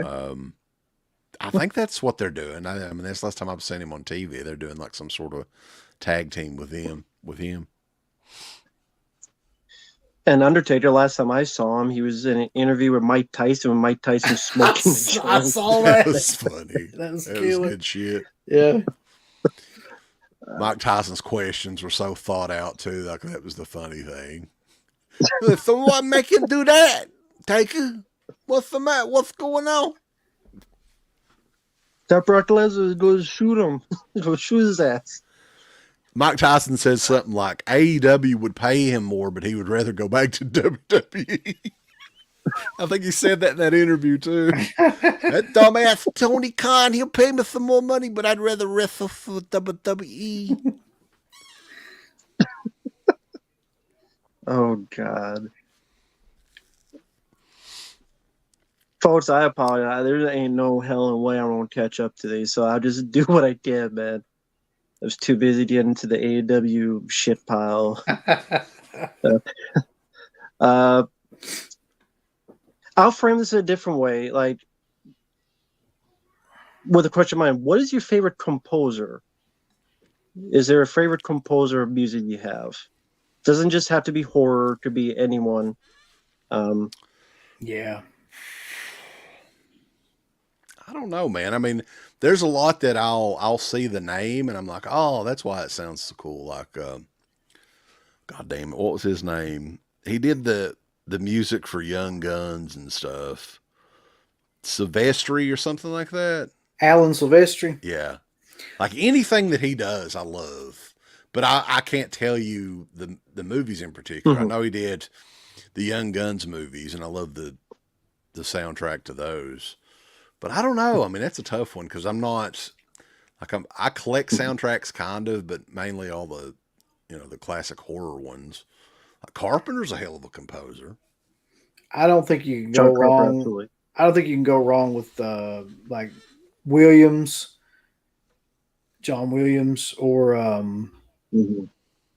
Morricone, however you want to pronounce that. Both those guys are amazing. And Neil Punt, to answer your question, I would go with between like Danny Elfman did like Batman '89 and Beetlejuice. Hans Zimmer did some of those action movies like Days of Thunder, stuff like that. I would go with Hans Zimmer. I like that sound. Favorite composers, John Carpenter's a good one, but I would go with Jerry Goldsmith because he did a lot of classic films. The first couple Rambo films he did. Whether you like the movie or not, Star Trek: The Motion Picture is a great score. He did a lot of great scores. Love Jerry Goldsmith. Total Recall, which is a classic. I saw where Alan Silvestri did the score for Holy Man, and that's a classic, boys, with Eddie Murphy. Oh, yeah. Oh, holy shit. Poor fella. I tell you, though, my favorite horror film composers are probably Goblin. I mean, to be honest. Like, that's probably my favorite of that genre. Did you first hear that in Dawn of the Dead, or was there another movie you first heard Goblin? It had to be Dawn. Is it Dawn of the Dead or Zombie? Like, wait, no. Zombie. No, it was Dawn of the Dead, yeah. I like a lot of the Italian horror music, too. Just in general, like the Fulci stuff, which Fabio Frizzi, I think, was the guy that did a lot of his stuff. Just really unique and creepy stuff. I gotta ask you guys about this. Okay, it's not me asking, but he brought this up. So there's a couple of things about this. There's a Velma show. I don't know if you guys know about this. Yes, there's a kids show called Proud Family that has that in it. It's for kids where there's riots, and that does happen in a little kids show. Because they want to be teaching kids about something. I don't know what the hell. But that's on Disney Plus, by the way. Proud Family. It's on Disney Plus. Wow. I had no idea. For folks in the chat, if you think I'm making it up, let them know I'm not making it up.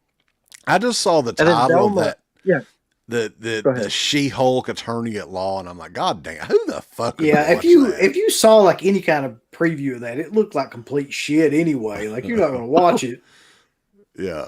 A lot of this stuff, like I'll just never ever check it out, and I pray to God that nobody ever requests us to watch it.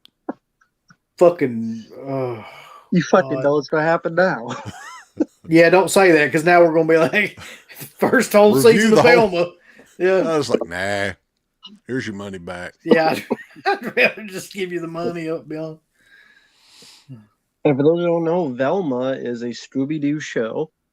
Whether you like Scooby-Doo or not, that's because Scooby had to be TVMA, because it's gotta be mature audiences. It's Scooby-Doo. Yeah. And you gotta have to talk about Velma, and you gotta have Daphne naked in a shower, and you have Fred talk about how he's a bad guy because he's white. They literally say that because white people give people drugs. That's what they say on the show. Who is in charge of the Scooby-Doo franchise anyway? Like, who's running that thing? Because that's just a bizarre. It's on choice. HBO. I think it's on HBO. I couldn't tell you, but they must be spinning their damn graves. Like, didn't the live-action Scooby-Doo movies, didn't those make a ton of money, both of them, when they came out? I mean, they're not very good. The first one did. I'm just curious why they didn't do more of those. I think the second one didn't do well, and then people were Freddie Prinze Jr. wanted too much fucking money. He was getting an ego. Yeah, he's like, come on. I'll take your word for it. Just not my cup of tea. For a little kid show, it's just not my cup of tea. I don't know. I mean, that'd be like watching the Smurfs and doing a whole show where Smurf gets fucking crucified because he's just, I don't know. He's too Smurf. blue. Yeah, I don't remember the Smurfs Holocaust special, but I'm, the man's just hiding. That'd be a tough watch. Yeah. That's like the Star Wars holiday special. Yeah, the Smurfs Holocaust special. Star Wars Holocaust special. No, I just feel like that's what's kind of going on nowadays, man. They're trying to jam this shit into areas it does not belong. Like all this fucking wokeness is just being crammed into these, these series and shows and things where it's so out of place. It's just kind of disheartening to watch. I mean, I'm not a parent. Was there a point in time though, like what changed to make everybody so offended about everything anymore? Like, when did that start? Like, it doesn't seem like it was back in the day when we were doing the original show. I don't think that it was anywhere near that. I think it's a combination of, I'll say it because it's when Donald Trump became president. Because there's a lot of fuck. Let me jump out of here. I don't care. Shit. I don't care either way because I don't trust anybody in politics. I don't trust the guy we have now because he feels like he can barely walk upstairs or won't do anything. He can't say one fucking thing. He farts cobwebs. Here's the problem though: is everybody? It's like a basketball game. Right, red versus blue. Like people are on one side or the other. There's nobody that looks just straight ahead at both, and I mean, I think that's the big issue.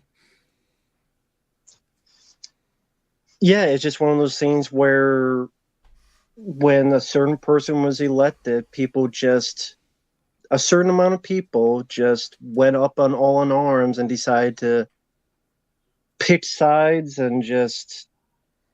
I wish I could give you an answer. I'd just be rambling. I don't know. It's all really stupid. There's a lot of stupid people doing stupid things. I think you may have caught on to something there too, though, Rambo, where it's like anytime somebody comes along that's like way too far in one direction, then there's an equal backlash in the other direction. And maybe that was part of it. Like that, the whole thing with him just caused this uproar of the other side of that. And maybe that's where we get a lot of the stuff that we get now. That's what it seemed like, Jared. I mean, that's what it's like. Sometimes it seems like it's their side project, side job, part-time job is to find stuff to be offended about. But by the way, just real quick though, I just want to say this real quick.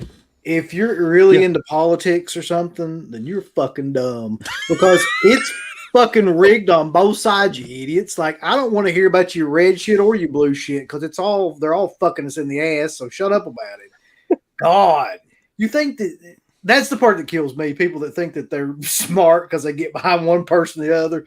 They would fucking piss on your corpse before they would give a damn about you. It's like a sports Either team. one of That's them. what it is. You idiots. It's like going to a football game. God. The red team and the blue team, bulls. Let's go. And here's the thing, too. And like, we learned our lesson from this. We don't talk about politics on the show at all. It's best not to, because you're always going to piss somebody off. Always. And it's like, you said it best. The whole thing is ridiculous because it's all BS. No matter who wins, you're going to lose anyway. Because they will say I'll say this. People that try to get up to the par of White House, whatever you want to call it, they tell you what you want to hear. When they get there, they ain't going to do squat because they will say what you want to hear, and then they do what they're told when they're hired. Happens all the time, every election, every step of the way. The more things change, the more they stay the same. Yeah. It's like that. There's a reason why we're talking, what now, 60 years ago almost, the Who had that lyric, meet the new boss, same as the old boss. It's the same shit. It doesn't matter if you're a Democrat or Republican. They're not interested in you. Like you're not in the game with them. Unless you're in the game, I mean, that's the people they're interested in. If you're not, then they don't give a shit. And to me, the idea of like people screaming about, how great Trump is, or people screaming about how great Biden is, misses the entire point of everything, which is that none of it matters. They don't care about you. Like, look around. Like, has any shit really gotten better? Like, just in general, in the past 10 years, has shit gotten better or worse? And we've gone through a Republican and a Democrat now. So I would say worse. It just kills me, man, just to hear that kind of nonsense. As if, like, any of that peacocking, to use a word, peacocking will do you any fucking good. I just think it's good to not ever watch the news. Like, my life is a lot better just not turning that shit on the TV. Yeah, because all I will do is either try to scare you, which is their purpose, to try to keep you watching, to get their views, or make you mad because, Sally, there's not a whole lot you can do because you can try to do whatever you want, but they'll either people ignoring you, pushing you down, or just tell you to go piss up a rope, pretty much. So, yeah. And then that's the end to entertainment, is affecting all sorts of entertainment, and that's why you look at the mainstream. You're right, though. That's really the only thing that bothers me about the whole thing. Like, if I was going to be upset about anything, it wouldn't be about like anything to do with politics. It would be about all the stuff that politics cause to things that I actually give a fuck about, like media, for example, like, entertainment and things like that. So I'm more pissed off about that than I am about, like, the red states versus the blue states or all this other shit. Like, I could give a fuck about any of that. Like, when's the last time Joe Biden or Donald Trump came into your house and fucking knocked a sandwich out of your hand? Like, they're not directly affecting you one way or the other. Fucking Joe Biden look like who was the ventriloquist guy that had the old man that was like, he looks just, the old bald headed man, his face. Walter. That's fucking Joe Biden. Right. It does look like Walter. He really does. I miss Ross Perot. Can I finish? I Can I talk one time? miss George W. Bush, boys. Yeah. W. You can say what you want to. Like, he said a lot of dumb shit and everything, but George W. just seemed like a dude that you could sit down and bullshit with, at least. Reminds me of that movie. There's a movie called Harold and Kumar go to Guantanamo Bay, and they find George W. and just smoke a bunch of weed with him. There you go. It's like it. Get some yummy gummies with W. But yeah, I mean, like you guys were saying, it's now affecting a lot of the, not just mainstream, but even horror. I mean, it even down to, you mentioned before, Texas Chainsaw Massacre with your cancel bro, and now the cancel culture. That's got to be put into a plot of a Texas Chainsaw Massacre film. Or gasp, they have a fucking Confederate flag. Oh! I'm sorry. How'd it go? Fucking fans of Dukes of Hazzard. I don't give a shit. It's not just that too. The way that it's worked into movies now is that every cast has to be diverse, even if it makes zero sense to like what's going on in the movie or where the people are at or anything like that. And that to me is just so much more disingenuous than just actually making something that would make sense writing wise. You'd be called racist if you complain about that. What's wrong with that? I'm complaining about it right now. So, I mean, if you want to call me racist, that's fine. It's just fucking stupid, though. Like, it doesn't. Yeah. It does. It's not real. How long ago, though, was Dukes of Hazzard vehicles available for kids with the Confederate flag on? And nobody ever mentioned it. It was never, ever discussed as being offensive. Yeah. Ever. Mm-mm. And this was probably less than 10 years ago. Right? Little Hot Wheels cars. By the way, real quick, this guy really, really hates fucking Megan Thee Stallion. There's been about 15 comments about Megan Thee Stallion. It's like, God damn, bulls. She's a damn good looking woman, I think. I mean, her music sucks, but I mean, I like that. But here's the thing, people. Yeah, go ahead. I was just gonna say, is she the one that does the wet song, the other wet song, wet ass? I think so. Yeah, that's a catchy. That's a catchy tune. Yeah, and she was in one of those She-Hulk episodes, twerking with the She-Hulk. Like there's this. It was on TikTok where they're twerking with each other. Hell yeah, twerking with each other. Oh my God, what have we done? I don't know. I mean, there's always been, messages in horror films back to the day where they, Dawn of the Dead, consumerism and things of that nature. But nowadays, it's not only more forced, not only it's a lot less subtle. It's like as subtle as Triple H's Sledgehammer.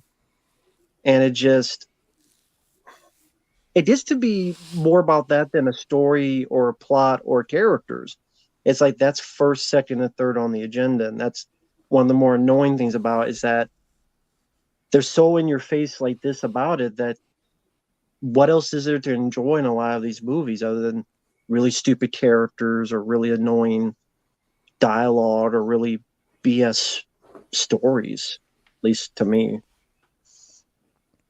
Yeah, the problem is not the diversity. The problem is the fucking writing sucks. Like, just across the board, like, the writing on these movies and shows is just awful. Like, if you want to get upset about anything, you can probably get upset about that more so than,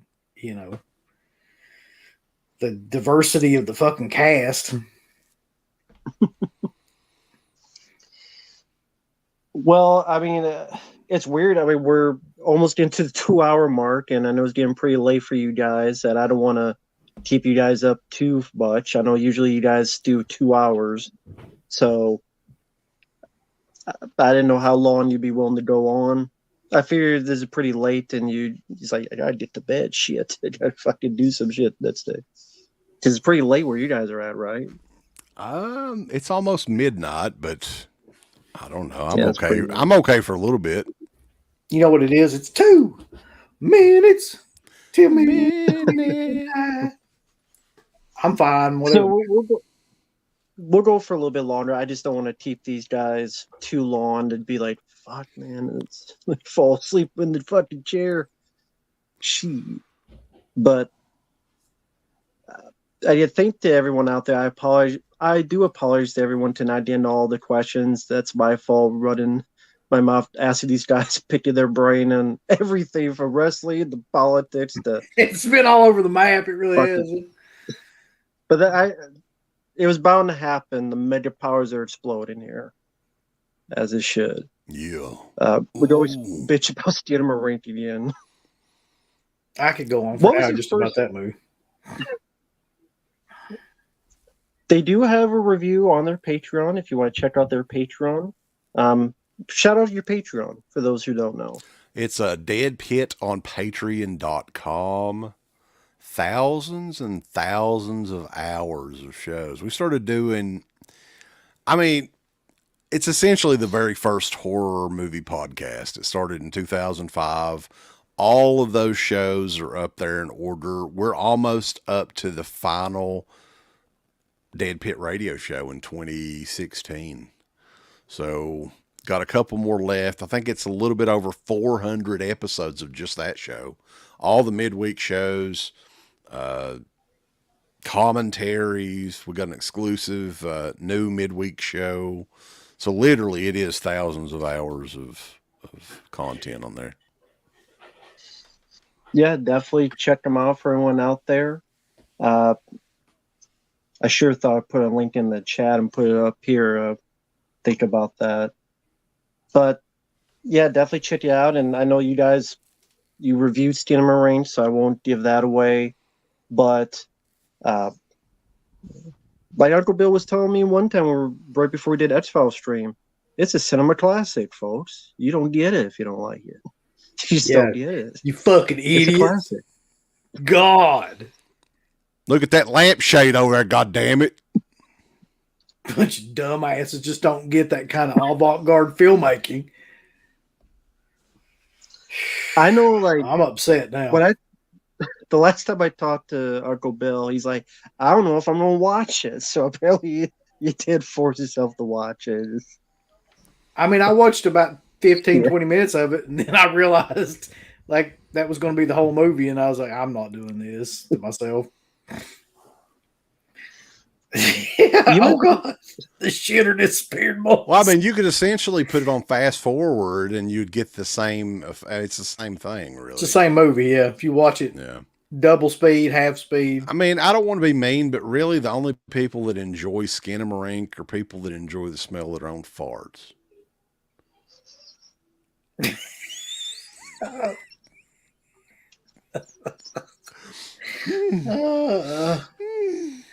Yeah, that's a poster. That's a movie poster. That's a movie to have on in the background if you're a serial killer, I guess. You just sit around. I still don't understand that movie. People tell me it's experimental every day and twice on Tuesday. You guys could make that damn movie and call it like Skinamarink 2 Electric Boogaloo or something. Like you could easily make that movie. Just film your ceilings and your carpets.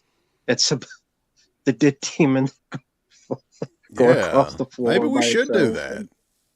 We should film Skinamarink 2 Electric Boogaloo exclusively on Patreon. The easiest. That'd be better what the hell I saw in that movie. When you watch it backward, you get the same amount of movie. It really is. Literally, I mean, it's about an hour and 40 minutes too long. I don't get how there was such a buzz for that. Like, because I haven't really heard from too many people that said they even liked it, really. Most people hate it. So, I mean, where did this groundswell of support come from? Well, apparently there was like a subset of critics and people who really, really like thought it was a genuine masterpiece. From what I can gather, there's people that believe it to be like Blair Witch level, kind of like game changing horror film. But speaking for myself personally, Blair Witch Project actually told a story. It might not be the most complex story, but there was still a background and interview about the witch and all this other stuff. Very cool. Cool, Rich. Awesome, man. By the way, this guy, good guy, he's a writer. He wrote Uncle Bill will like this. You remember Oliver Gruner, the martial artist guy? Of course, yeah. He did like Nemesis. He wrote one of his movies, and even he admits it was a shitty movie. He wrote the movies. He told me stuff I won't say too much. It's to get you into trouble, Rich, but he has some stories. But I forgot what the fire was going to say. Blair Witch actually had a story as stuff happening. This was an overblown YouTube video. You're doing it for shits and giggles of YouTube. That would have been maybe 10 minutes, and they put it to 100 minutes. And if people like it, that's cool. It ain't for me. I mean, yeah, if it was a short film, that's one thing. And I mean, it's an interesting idea, I guess, for a short film. But when you stretch that out to be over an hour and a half, and I'm like, and I kept waiting. I was like, surely to God, there's going to be more to this. That's a good point. That's true. Yeah, I feel when like, he got to the... Yeah, go ahead.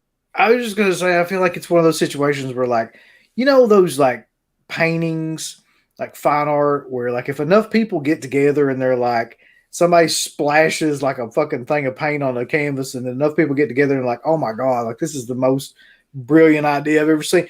Then it gets like a following. I feel like the same thing about this movie. Like somebody just made a movie about shit, just like filming shit for 5 minutes straight, and then it disappeared. And then enough people got together and were like, God damn, this is revolutionary, that dumbasses bought into it. And they were like, oh, yeah, you're right. I don't know how it cost $15,000. How? It really shouldn't have, honestly. I mean, did they have really good catering or something, or what? Like there's some caviar and some sushi and steak. I don't know. They would go to Red Lobster a lot. I don't know. I don't get the $15,000. I don't see it. I don't see what the way they filmed it. They try to. I don't know if it's a filter they try to use to try to look like 8mm or whatever. Or I don't know. Fuck if I know.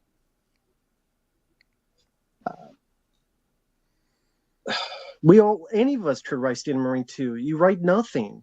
You can write it on a napkin. And that's the most story.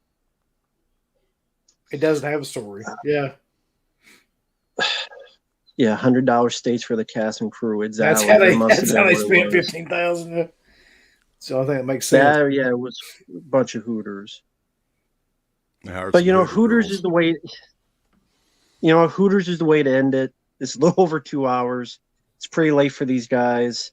I don't want to keep them on for too long because it's 11 on my end, maybe later on their end. You guys usually should do shows for 2 hours. Like, what you guys have coming up on your Deadpit radio show? What do you have anything coming up in terms of streams or videos or anything of the sort? We're doing some commentaries. We're doing Miami Connection commentary a little bit later on in the month. And I think for St. Patrick's, I think it's St. Patrick's Day. I don't know if we've for sure got that nailed down. We're doing Leprechaun fan commentary. What else we got planned, Uncle Bill? Oh, God. Of course, like if you're into the X-Files, we're doing the X-Files every Friday. So that's one that we always do. We got something coming up. I don't know if you want to talk about that now. Yeah. Yeah, we can wait on that. We can mention it.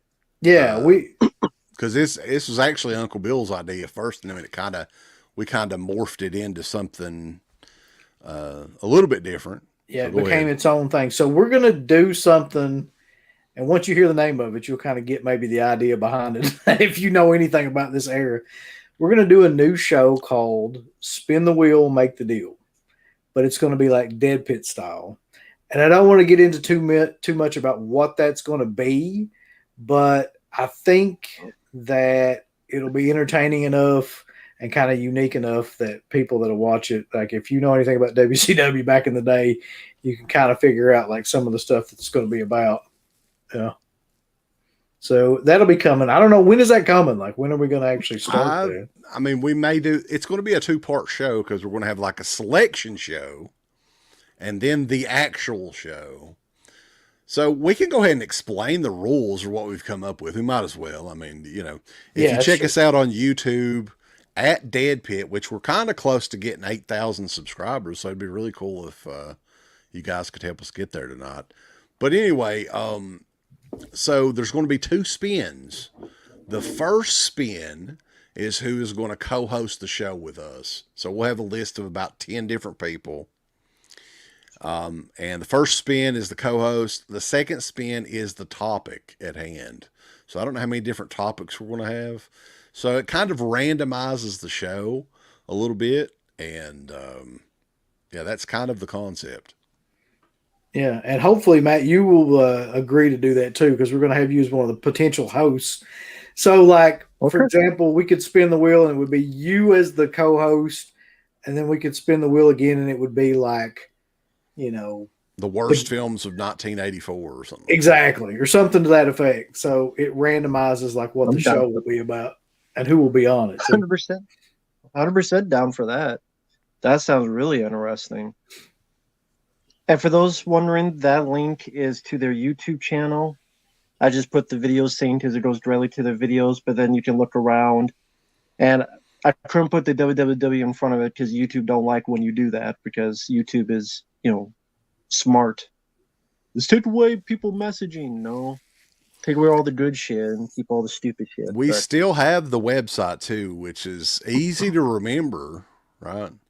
So we're one of the very few people that still have a legit website, deadpit.com, which is like the hub for everything that we do, at least. So check out their YouTube channel. Check out deadpit.com, their website channel. Before I forget, thanks once again, Bobby, for the super chat. They don't know what the hell the Wet Ones is. I saw it. Wet movie? Porno. The wet ones? You mean them napkins that you wipe your hands off with when you eat barbecue chicken? No, I like wiping my ass with those. Those get your ass really nice. clean. Yeah. How the hell do I explain this movie? It was a request I got. It was a 2.5-hour movie.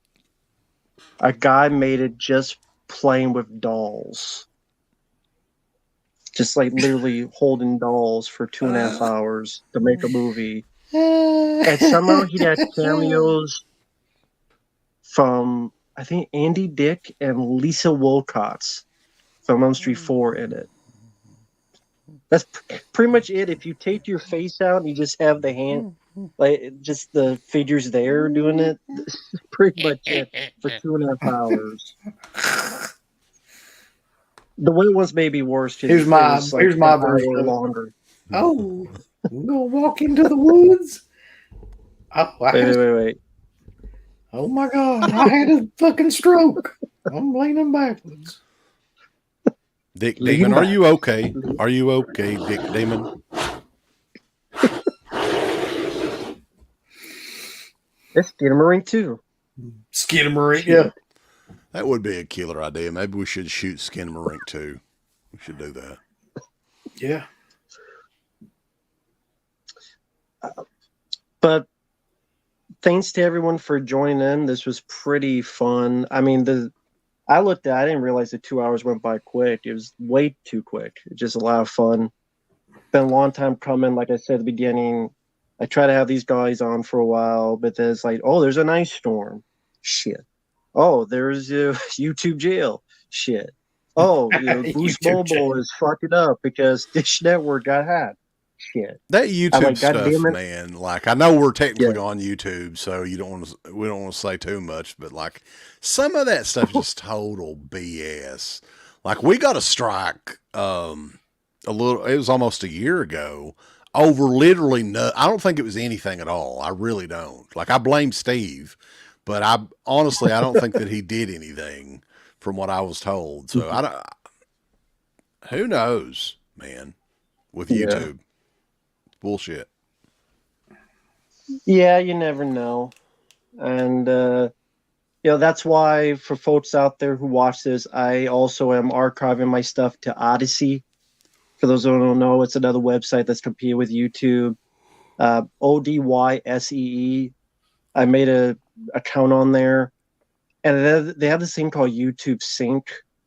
So it actually got like the first 1,000 videos and automatically synced it there as like a backup. So if anything happens with the channel, at least that's there. And even if you don't use it, I would recommend it to people just if you want to back up in case one day it's gone and Which, your videos are gone for good. Patreon actually has a way that you can upload videos directly on there too. So, but we actually got in trouble for that already as well. So that's not foolproof either. I heard about that. Yeah. But I would say most of the buddies. Yeah, most of the time you'd probably be all right. But yeah, those guys wanted that video to go away entirely. But we still have it, and it's still on Patreon. It's just hidden. So fuck you, people. God damn. Do you want to talk about that? You feel free. If not, no worries. No, I mean, we can mention it. There's a couple of videos that we put up over the last couple of weeks. Tony Moran, who is one of the first Michael Myers. There's like 4 different people that played Michael Myers in the original Halloween, but he was the dude.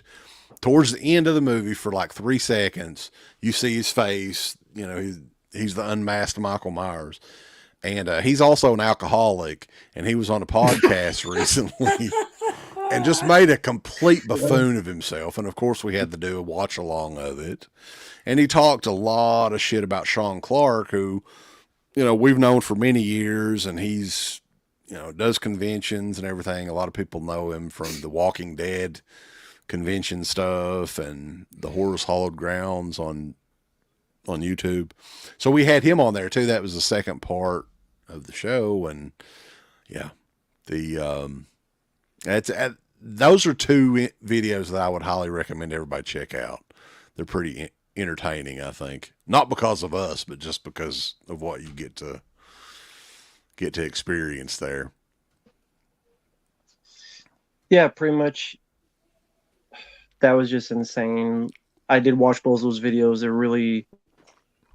I was with you guys all a lot. I couldn't understand what the hell would get into that mindset, but I think Sean Clark said it best, is that people got that ideal that they will become famous, and here's their 50 minutes of fame, and they just go overboard with it, and they just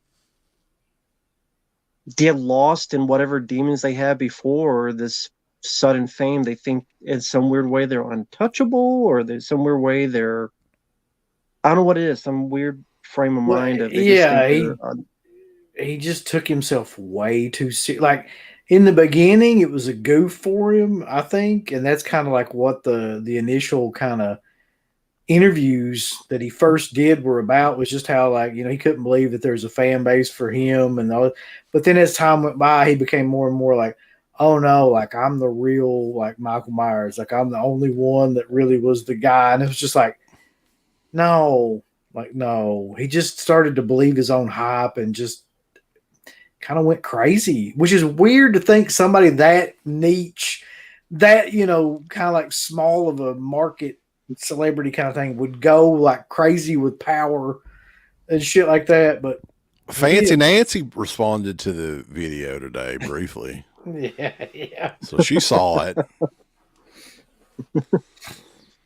Great. So, yeah, the uncut video is another thing. Like Matt, I don't know if you've seen the entire podcast, which No, I can hook you I up haven't with seen the that. link if you want to check it out, but it's 2.5 hours of your Sure. life that you'll never ever get back. No, it's like it's like one of the worst, cringiest things I've ever tried to watch. Really.